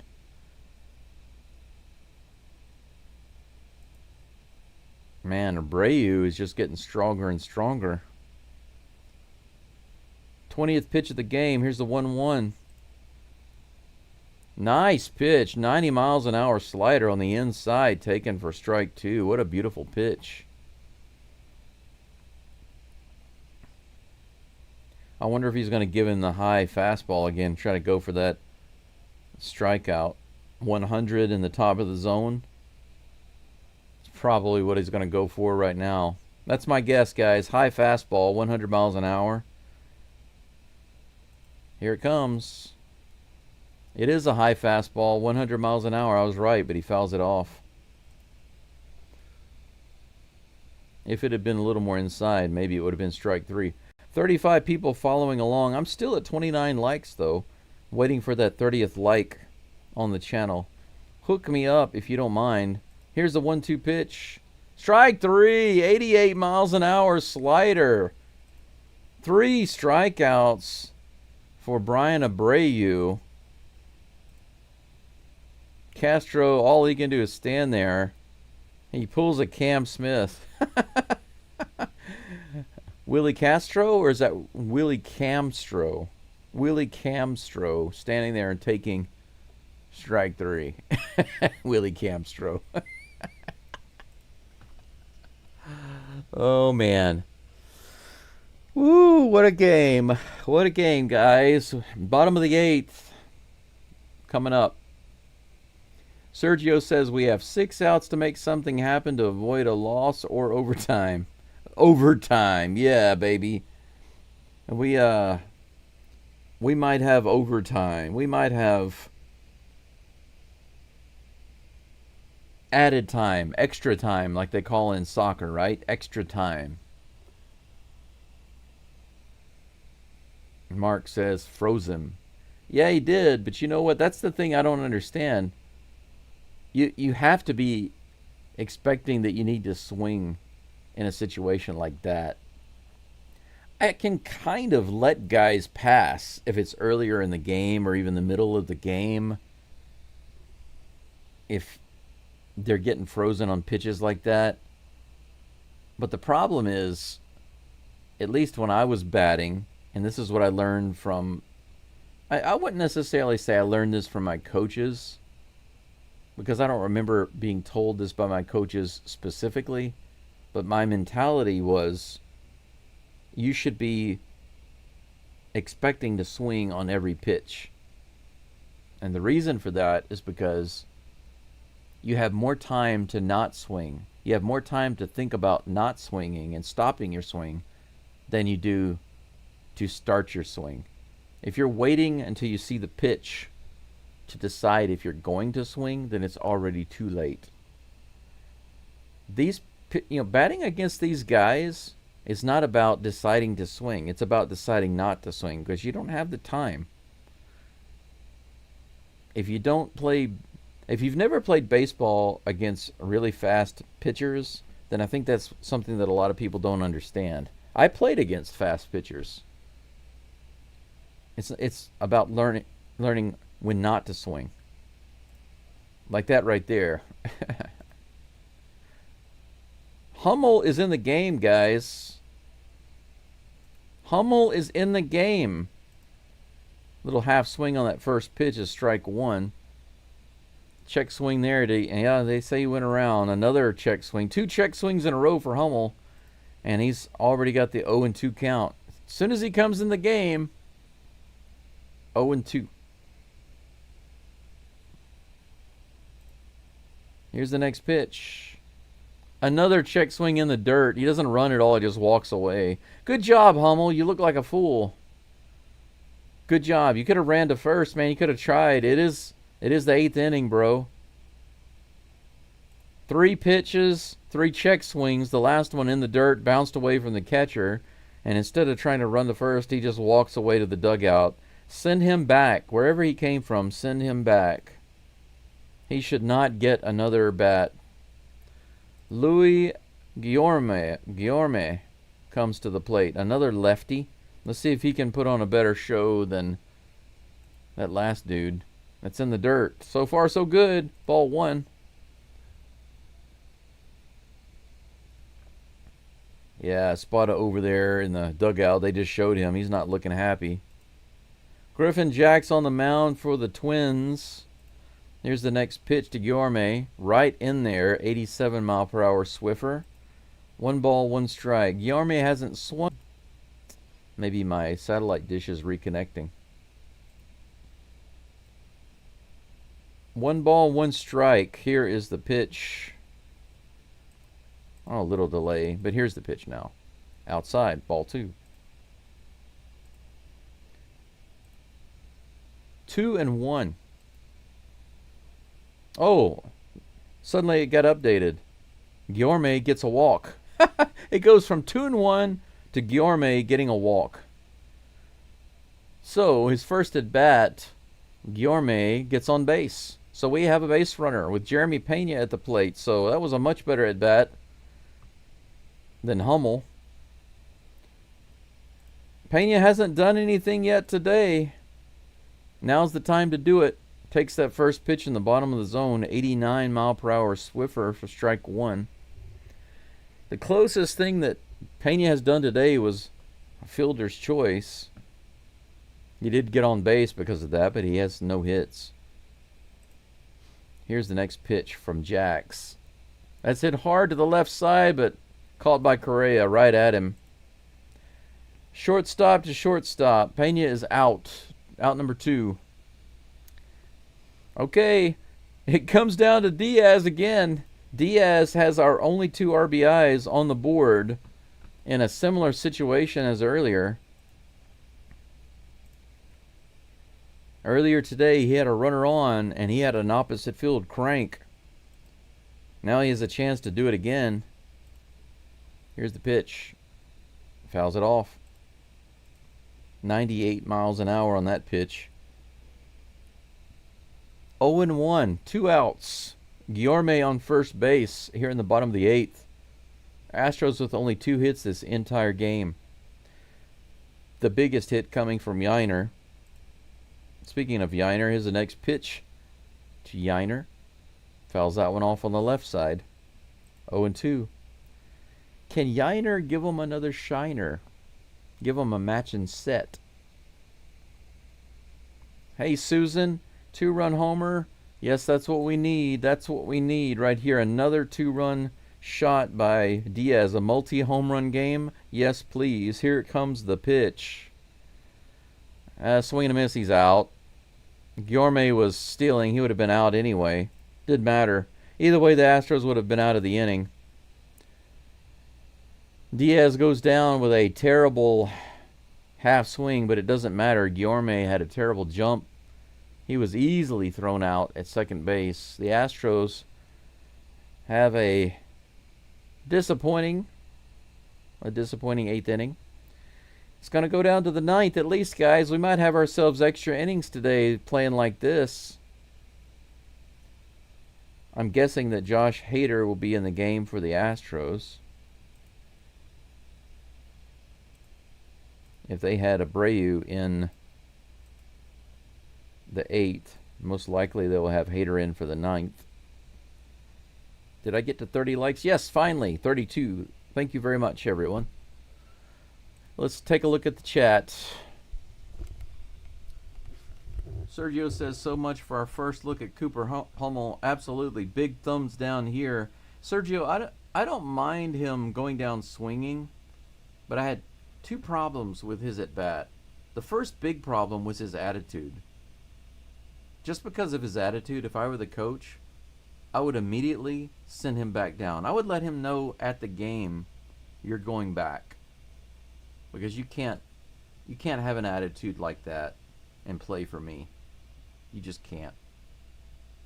But the 3 check swings, the 3 half, not just check swings, but half swings, and then just giving up and walking back to the dugout when you could have been running to first and trying to get on base.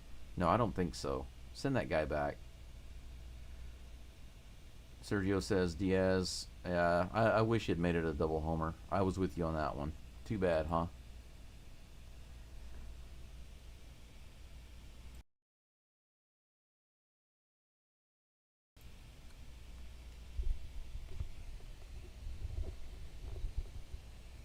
It's a little bit warmer. Whoa! Did you guys see? You guys didn't see that, did you? Guillorme is in the field. He was taking some grounders. He missed that one. That's not a good sign. Hey, Altuve is in the infield. All right. Hummel is in the outfield. Looks like left. And Hader is indeed on the mound. So those are the changes for the Stros. In the 9th inning, top of the 9th, this game is a 5-hit game. Total 5 hits for both teams. 3 for the Twins, 2 for the Stros. Here's the first pitch from Hader. Facing Wallner, fouled off. 95-mile-per-hour sinker. Strike 1. Let's go, Stros. Let's walk it off, baby. We couldn't get a win for Brown, but we can walk it off. Here comes the 0-1 pitch. Way outside. The sinker missing drastically. 1 ball, 1 strike. I want some coffee. Some coffee. Next pitch. Low. 96. Low and outside. 2 balls and 1 strike. Wallner is over 3 today. His batting average for the season is...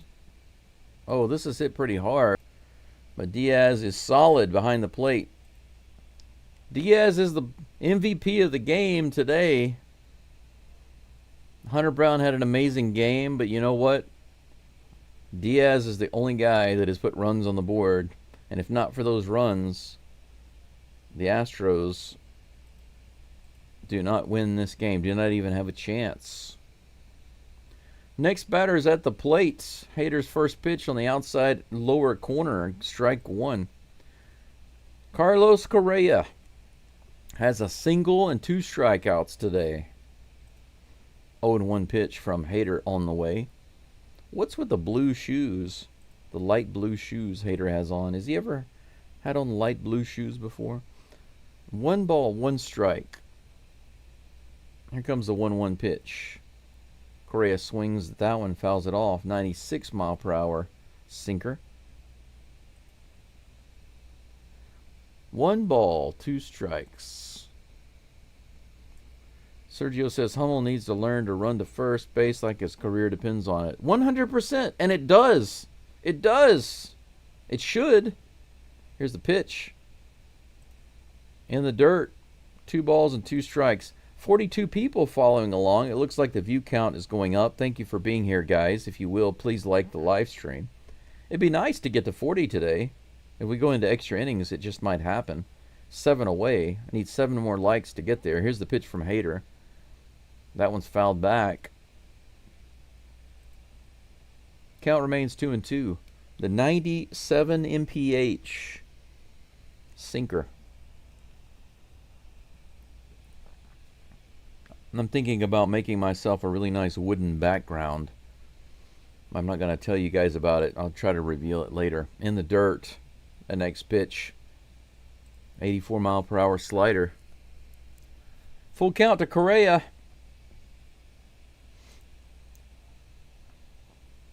Come on. You don't want to walk him and you don't want to give him a hit. Set him down. Give him a strikeout. Serve it up. Swing and a miss. That's right. That's right. Tommy Likey. Tommy want swingy.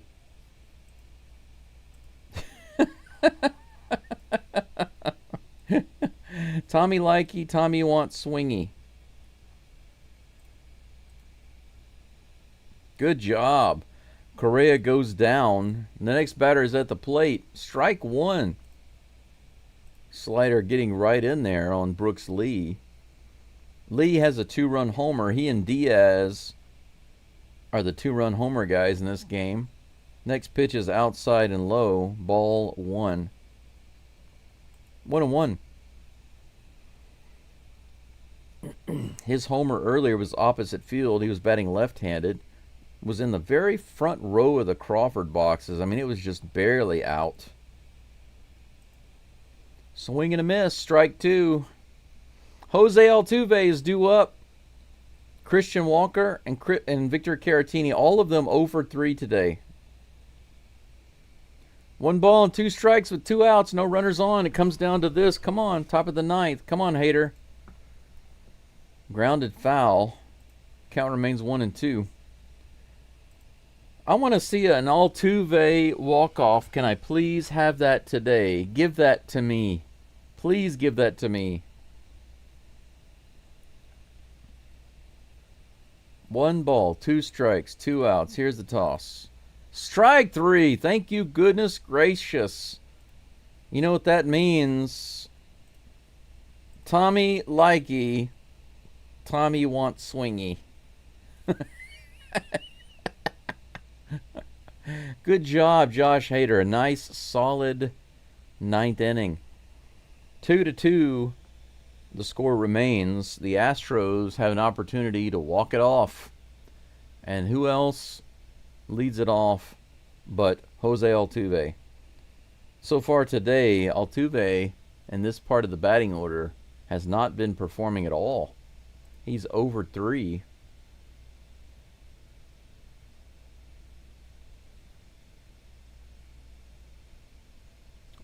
Christian Walker's over 3 with 3 strikeouts. Caratini's over 3, but Caratini, I thought he had a walk. I guess he didn't. No, it wasn't him. It was Myers. Myers has 2 walks. Not Caratini. My bad. But now would be the time for Altuve to show everybody once again why he is so beloved by Houston fans. Let's take a look at the chat right quick. Sergio says it's a great time for a walk-off homer. Yes, it is. Yes, it is it not?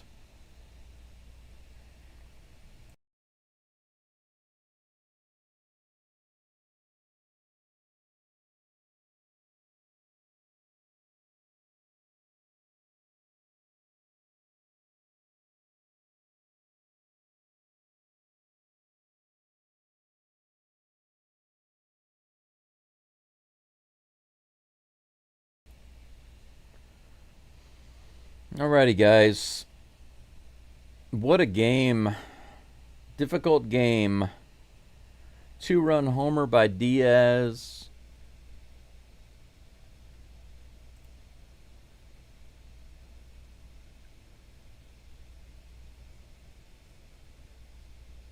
Two-run homer by Lee.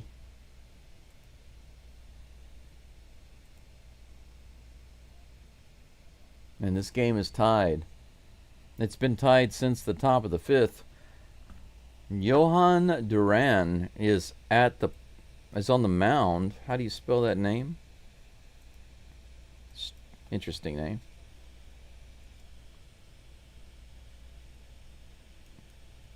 He's facing Altuve. Let's see if Altuve does something right off the bat. Here comes the first pitch. The knuckle curve goes outside for ball 1.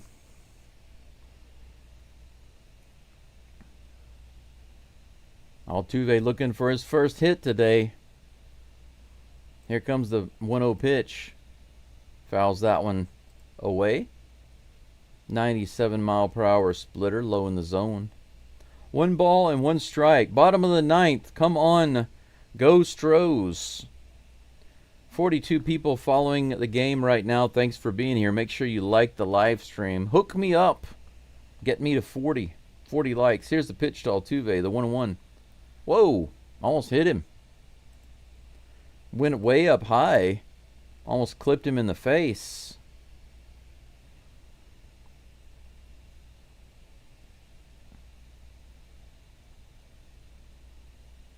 Altuve is the only one to hit this guy so far for the Astros. He hits it out into the left center field. It's at the wall. It's caught by Bader. Wow, Altuve drives it all the way out close to the wall, almost in the gap, just barely missing himself a double. It came off the bat looking a little harder than it was, looking a little further than it was. Altuve almost, if he had pulled that ball more, whew. Christian Walker at the plate. First pitch to him, similar to the first pitch to Altuve, outside for a ball. 3 strikeouts for Walker today, but he could turn it all around right here.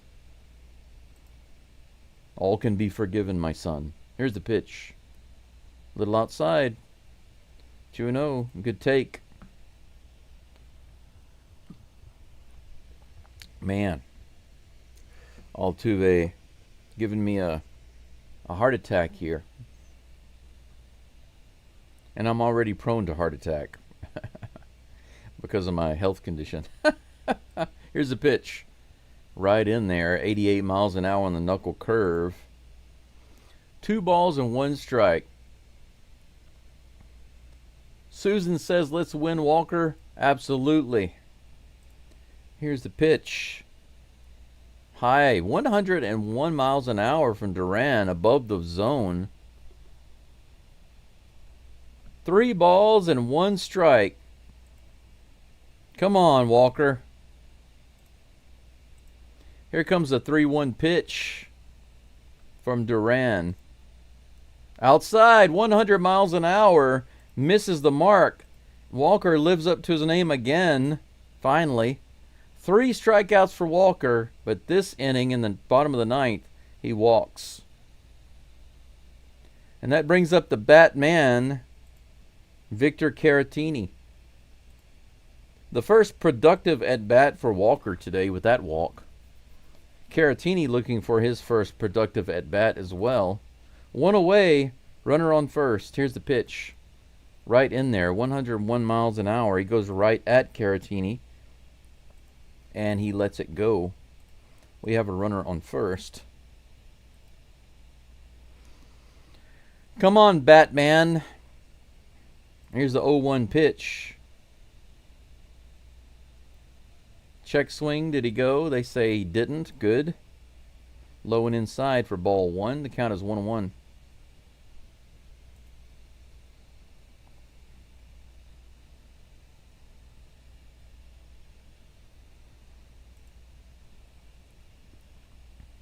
One 1-1 pitch to Caratini. Low and inside, another good take. The knuckle curve missing. Ball 2. 2-1.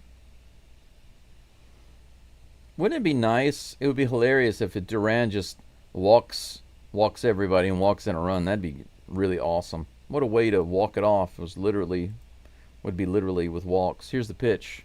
Inside again. 98 miles an hour. And immediately the catcher's going to run out to the mound and be like, dude, what's going on? You got to throw it in the zone, man. I mean, I know you can throw the ball hard, but it's called a strike zone for a reason. And he's like, dude, back off me. I'm the pitcher here. I'm not listening to you. I'm going to fix the dirt. 3 balls and 1 strike to Victor Caratini.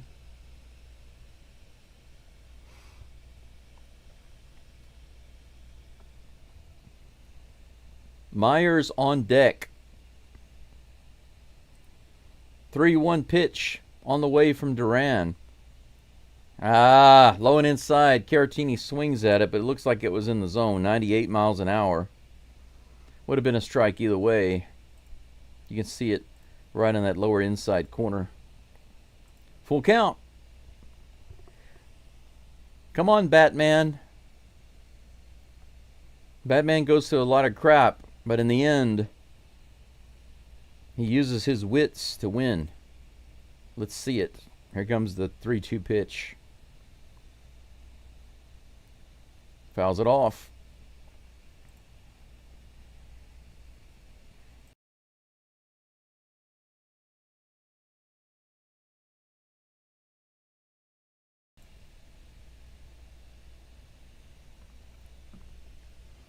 Three balls and 2 strikes. Christian Walker on first base. Victor Caratini at the plate. Here's the pitch. Ground ball down the first base side. Foul. 99 mile per hour splitter.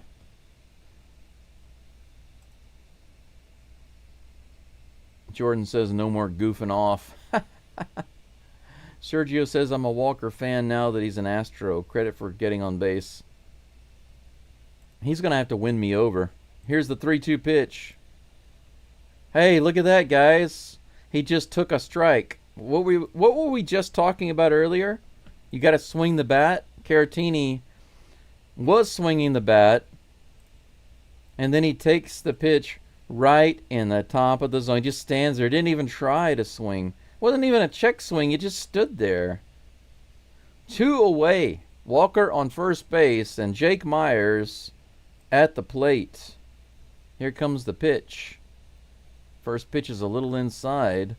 Very close, but ball 1. 2 walks for Jake Myers today. 0 for 1 with 2 walks. Hunter Brown doesn't get the win, unfortunately, but the Astros do. They're having an interview with Cam Smith right now. He's completely drenched. They were dumping all sorts of stuff on him. What a great ending there, man. Another walk-off for the Astros. How wonderful was that, guys? Talk about a payoff. I'm very disappointed that Hunter Brown did not get the win, but man, for Cam Smith to walk it off. Christian Walker 0 for 3 today. 3 strikeouts. Comes in the 9th, gets a walk. Then with 2 outs, Jake Myers gets the hit, drives Walker around to third base. And with 2 outs, Cam Smith comes up on the very first pitch and hits it right up the middle to give the Astros the win, 3-2. How about that? How about that? Way to go, rookie, absolutely. Gatorade. Yeah, they dumped all sorts of stuff on him. All sorts of stuff. They were chasing him around the field, dumping stuff on him. Astros win. Yes, keep winning. We've already won this series against the Twins. We have the opportunity tomorrow to sweep it. And then we go into the A's series. The Astros have a great opportunity to not only sweep this series, but the next one as well. Can you imagine winning 7 games in a row? That would be awesome. Really awesome. His first walk-off in his life is crazy. Yeah, the Lion. And that's crazy to think about. Cam wasn't playing in some big minor league game a year ago. He was playing in the College World Series. Right now, he's 22 years old. 22. A year ago, he was 21 playing in the College World Series. His first ever College World Series. And then today, he walks it off with the Houston Astros. That is awesome. So happy for him. Of course, the Astros are my team, but really happy for him to see him perform like that. He came through at the right time. Was not having a good game, 0 for 3, but he went 1 for 4. He got the hit when it mattered most. When it mattered most. Wow. That was great. Let me share my screen with you guys. I want to show you a couple of updates right quick. I'm taking a look at the Rangers score. We're going to do a couple of things. We're going to take a look at the standings, but first, there is another game going on right now, the Rangers. Let me see if I can detach that so you guys can see the score. There it is. The Rangers, as you see here, are in the bottom of the 8th right now. They're tied with the White Sox, 3-3. Let's see. Let's take a look at the other scores. Anything else significant going on? Yeah, the Angels. Look at that. The Angels are losing 6-5 to the Orioles. The battle between the very, very so-so teams right here, as you can see. Let me move that over a little bit. Yeah, there you go. You can see right over here. The Orioles hanging on to a 1-run lead in the 9th inning. Let's go down here. The Rangers are tied up in the 8th. It looks like... Oh, there was an update. I didn't see it. Okay, let's go down. Are the Mariners playing today? Yes, they will be playing in a few hours. 3 hours from now, the Mariners will be playing the Guardians. So let's hope that the Guardians can get with it and knock the Mariners out. In the standings, I don't know if it's updated in the standings yet or not. The Astros are 40-30, guys. We are 10 runs. 10 runs up. 10 runs. We are 10 runs over 500. How about that? 10. Why do I keep saying runs? 10 wins. 10 wins over 500. 40-30. 40-30. Is it updated in the standings? Let me take a look. No, not yet. In the standings right now, it says we're 4.5 games up. But technically right now, we're 5 games up. If the Mariners lose, we'll be 5.5 games up. And if the Rangers lose, we'll be 6.5 games up on them. So we are just increasing that. And the Angels are losing. They lose, we'll be 6.5 up on them. How do you like them apples? We're getting closer and closer to being 10 games up in this division. Me likey. Tommy likey. Tommy want more of that. Tomorrow's game, as you can see right over here, do you see that? That's my time. That's my local time. 3:10 a.m. I'm here in Japan, so I have to get up about 2:30 at the latest. 2:30, that's what I should be. That's what I should be able to do. Well, let's take a quick... Oh, before we do the preview, I forgot. We need to look at today's game to do the recap. Where is it? There it is. Today's recap. These stupid advertisements and banners that pop up on here are so annoying. Josh Hader is going to get the win. He's 3-0. 1 inning pitch, 2 strikeouts. Good solid 9th inning for Hader. As you see here, the Astros had the 2 runs in the 3rd and the 1 run in the 9th. And that 1 run in the 9th is the one that did it. Let's go down to the scoring summary. Where is it at? Here it is. The scoring summary. In the bottom of the 3rd, one moment, I need to cough.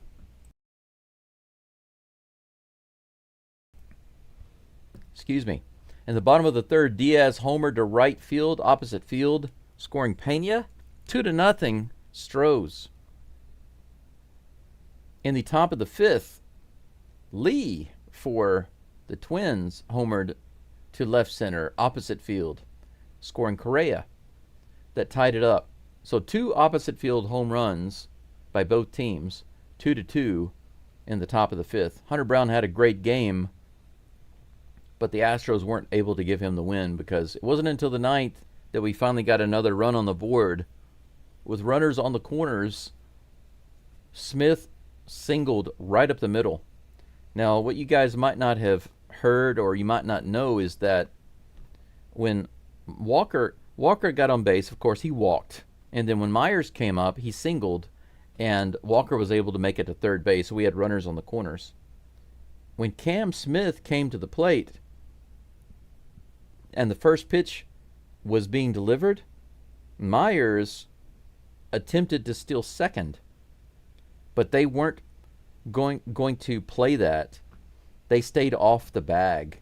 They let Myers have second base, but because they stayed back, when Cam Smith hit the ball right up the middle, there was nobody there to play it. How do you like that? So it just happened to work out in the Astros' favor, and Cam Smith got the walk-off and won this game 3-2. The hits for the Astros this game were minimal. Just 3. No, I'm sorry, 4. They had 2 hits for most of the game, as you see right here. And they wound up with 4. They got 2 in the ninth inning. No errors for either team. And pitching. Let's take a quick look at the pitching, and then we'll be out of here. I'm sorry, we have to do a preview for tomorrow's game, and then we'll be out of here. So let's take a look over here. Hunter Brown went 7 full innings today, gave up just 3 hits, 2 earned runs. One of those was the homer, the 2-run homer. 12 strikeouts, a career high for Hunter Brown. His ERA is 1.88 right now. 98 total pitches, 62 of those were strikeouts. Hunter Brown had a great day, but he had to work his butt off, tossing 98 pitches in 7 innings. He really, really had to work to get those strikeouts. Abreu came in and had a solid inning. 3 strikeouts, no hits. Hader, 2 strikeouts, no hits. The Astros struck out 17 batters today. How about that? On the other hand, the Astros bats struck out 10 times. That's not good, but that's much better than 17. So the Astros didn't strike out nearly as many times as the Twins did. So that's it for today's review. Let's take a look at tomorrow's preview. Like I said, the game tomorrow is earlier. It's an afternoon game. For me, it's going to start, as you see right here in the middle of the screen, right there. It starts at 3:10 a.m. I plan to be here. I'm going to go to bed early tonight, get some sleep, and I'll be here for that game. Brandon Walter is scheduled to be the pitcher for the Astros, and he'll be pitching against Simeon Woods Richardson. Richardson is 2-3 with a 5.74 ERA. The Twins put their best pitchers out there for the Astros in the first 2 games, and the Astros were able to win those games. So tomorrow bodes really, really well for the Astros sweep. Let's see here. Walter, still looking for his first win. His ERA is not bad. 11 innings pitched, 1.64 ERA. 9 hits he's given up. 10 strikeouts and 11 innings. Just 1 walk. His stats don't look bad so far. If he has a solid game tomorrow, if he can keep the runs at no more than 3, I think the Astros can easily win this game tomorrow and sweep the series. They are favored heavily to win. If you look at the tracker over here at 61.4%. Now I'm going to go back to the live chat right quick before we finish up.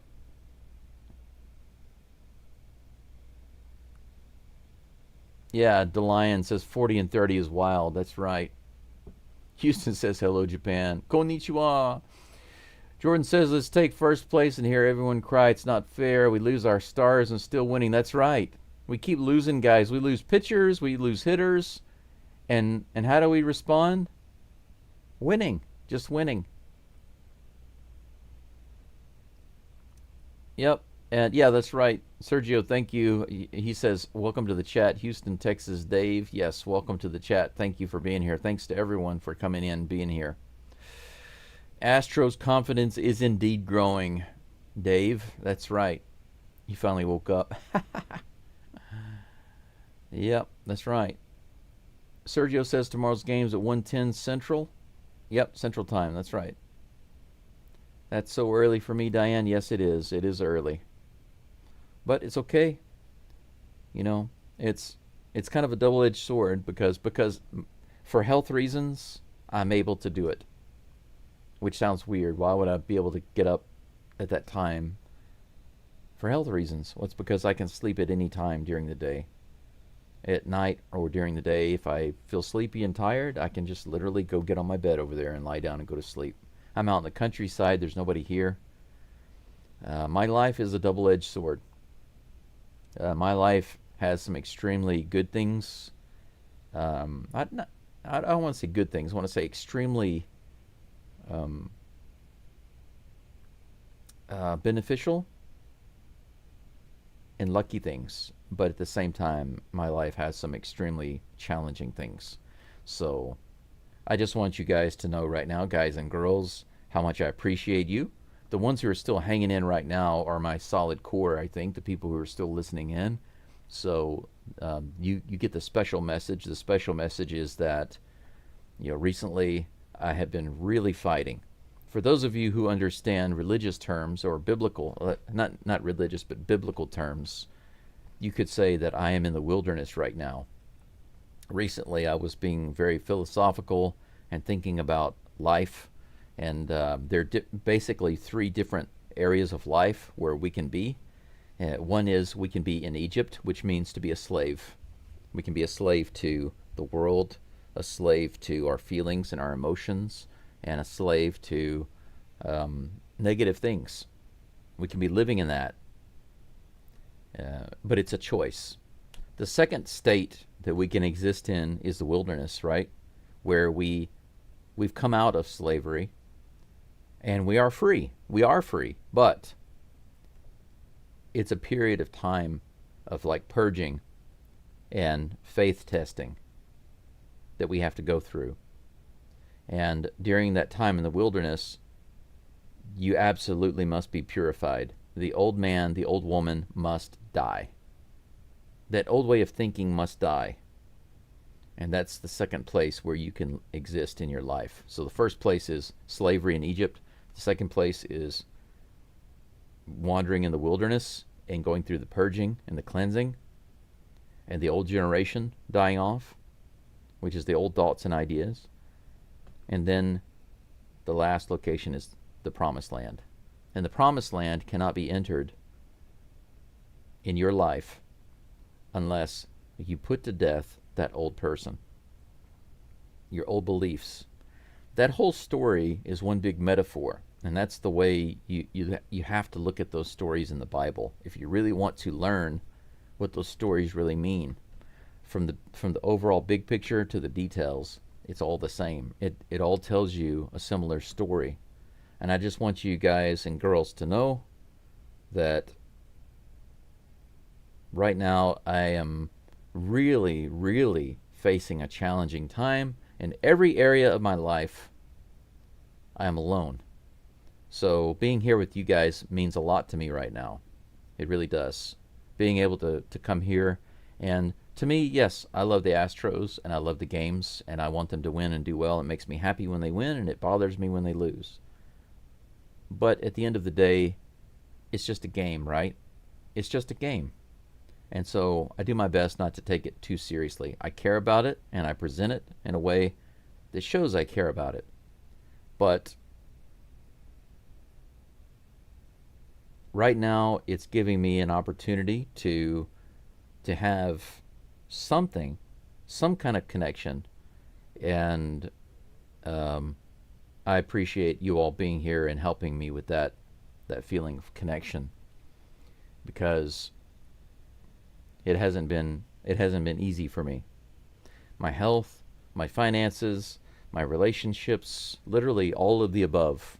If you think of the story of Job, where he lost basically everything and he was struggling, and then the last thing that he began to lose was his health.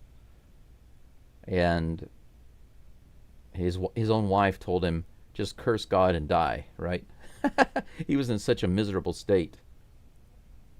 I have less than Job. I don't even have a wife here, even if she's being negative. I don't even have that. I don't have anybody here. I'm here by myself. It's not easy. And yesterday, I was fighting off some very severe feelings of sadness. I went to see a movie, and that movie, for whatever reason, just left me feeling so depressed. I was feeling so sad while I was watching the movie that I just wanted to get up and walk out. It's not because the movie itself was bad. It's just that there was so much drama in the movie, a lot of somber mood. It really was just triggering me. And when I came out of the theater, I was in a shopping mall, and I didn't have any motivation to do anything. I didn't even want to walk. I just found the nearest seat and I sat down in the shopping mall for almost an hour. I just sat there and didn't do anything. I just kind of shut down. Sometimes, for those of you who've dealt with either emotional issues or health issues, or both, you understand what I'm talking about. When you're dealing with health issues, it amplifies. I'm sorry. Whenever you're dealing with health issues, your feelings are amplified. So if you're healthy and you feel a little sad, it's not that big of a deal. But when you are dealing with health issues and being isolated and alone with nobody around, and dealing with financial issues, and all of those things combined, then the feelings of sadness are amplified by like 1,000 times. And sometimes, like yesterday, I just felt like I wanted to lie down on the ground. And I felt like this before, where I just wanted to lie down on the ground and just make myself somebody else's problem. That's the way I feel. So you could say that I'm definitely in my own wilderness right now, being purged. The old man is fighting really hard right now. And I hope that very soon that old part of me will be completely dead, and the new version of me will be thriving and living in the promised land. So I just wanted to share that with you guys. I have no one else to share it with. Not really. And let's see, DeLion. Brendan, you were here earlier too. Fred. And Sergio says, this too will pass. Brother Brandon, come out of this battle a better you. I'm with you. Thank you very much. I appreciate that. We are in the battle together. Whether we realize it or not, we are in this together. We are all brothers and sisters. Sergio says, with God, all things are possible. That's true. If God is with me, and he is, then who can be against me? Nothing and nobody. Fred says, there's always light on the other side of darkness. You have to keep the faith and be strong. Absolutely, Fred, and that's something that most people don't understand. You can't have it first and then believe. You have to believe first, and then you can have it. Belief must come first. Right now, the appearance around me is just making it very challenging. That's all. So, yes, my faith wavers, but it's not broken. Not yet. Anyway, thanks for listening. I appreciate you all being here. That's it for today's live stream. I will see you at the early afternoon game tomorrow. Diane says, sorry that you're struggling. Find peace and joy knowing that your play-by-play commentary is helping others with similar issues. I hope so, Diane. You know, unless people have an experience, they can't really understand. You can try to explain it to people, but unless they've experienced it, they can't really understand. Experiencing it and studying it or being told or learning about it, these are completely different things. That's one of the realizations I've had about living in the wilderness, right? The transition time between exiting Egypt, being a slave, and getting to the promised land. Because remember in the story, they had to wander for 40 years. And you might wonder, why is that? Well, it's very easy. It's so the old generation would die off. And the old generation represents the old ideas, the old beliefs. Some of those people thought maybe we should go back to slavery. We know it. Yes, it's not good, but we understand it. We know what to expect. We know what we can and can't do. It's the evil you know. It's predictable to some degree. So they were willing to go back because they couldn't handle dealing with the difficulty of the faith required to get from the wilderness into the promised land. And because of that, that old man, that old woman that had to die off. And that's what I'm going through right now. My old man is fighting, and he's attacking me in every area of my life. I know I don't want it to sound hokey, but I just want to be close to people. I want to be loved, and I want to love, and I want to have the finances to not only pursue my career and my dreams, but also to help people at will. I want that abundant freedom, and the relationships, the health, all of those things are on what appear to be life support, I guess you could say. From day to day, all of those things are on the edge. So I just wanted to share that with you guys because I think you guys are really positive. And like you said, Diane, hopefully somebody else hears that and they know that they're not alone. And you must not give up. You might be in the wilderness now, but you might be in the promised land tomorrow. If you give up, you'll never be there.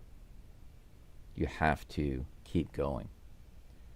But anyway, love you guys and gals, and I will see you tomorrow. The only thing left to say is Geaux Stros, and I'll see you tomorrow.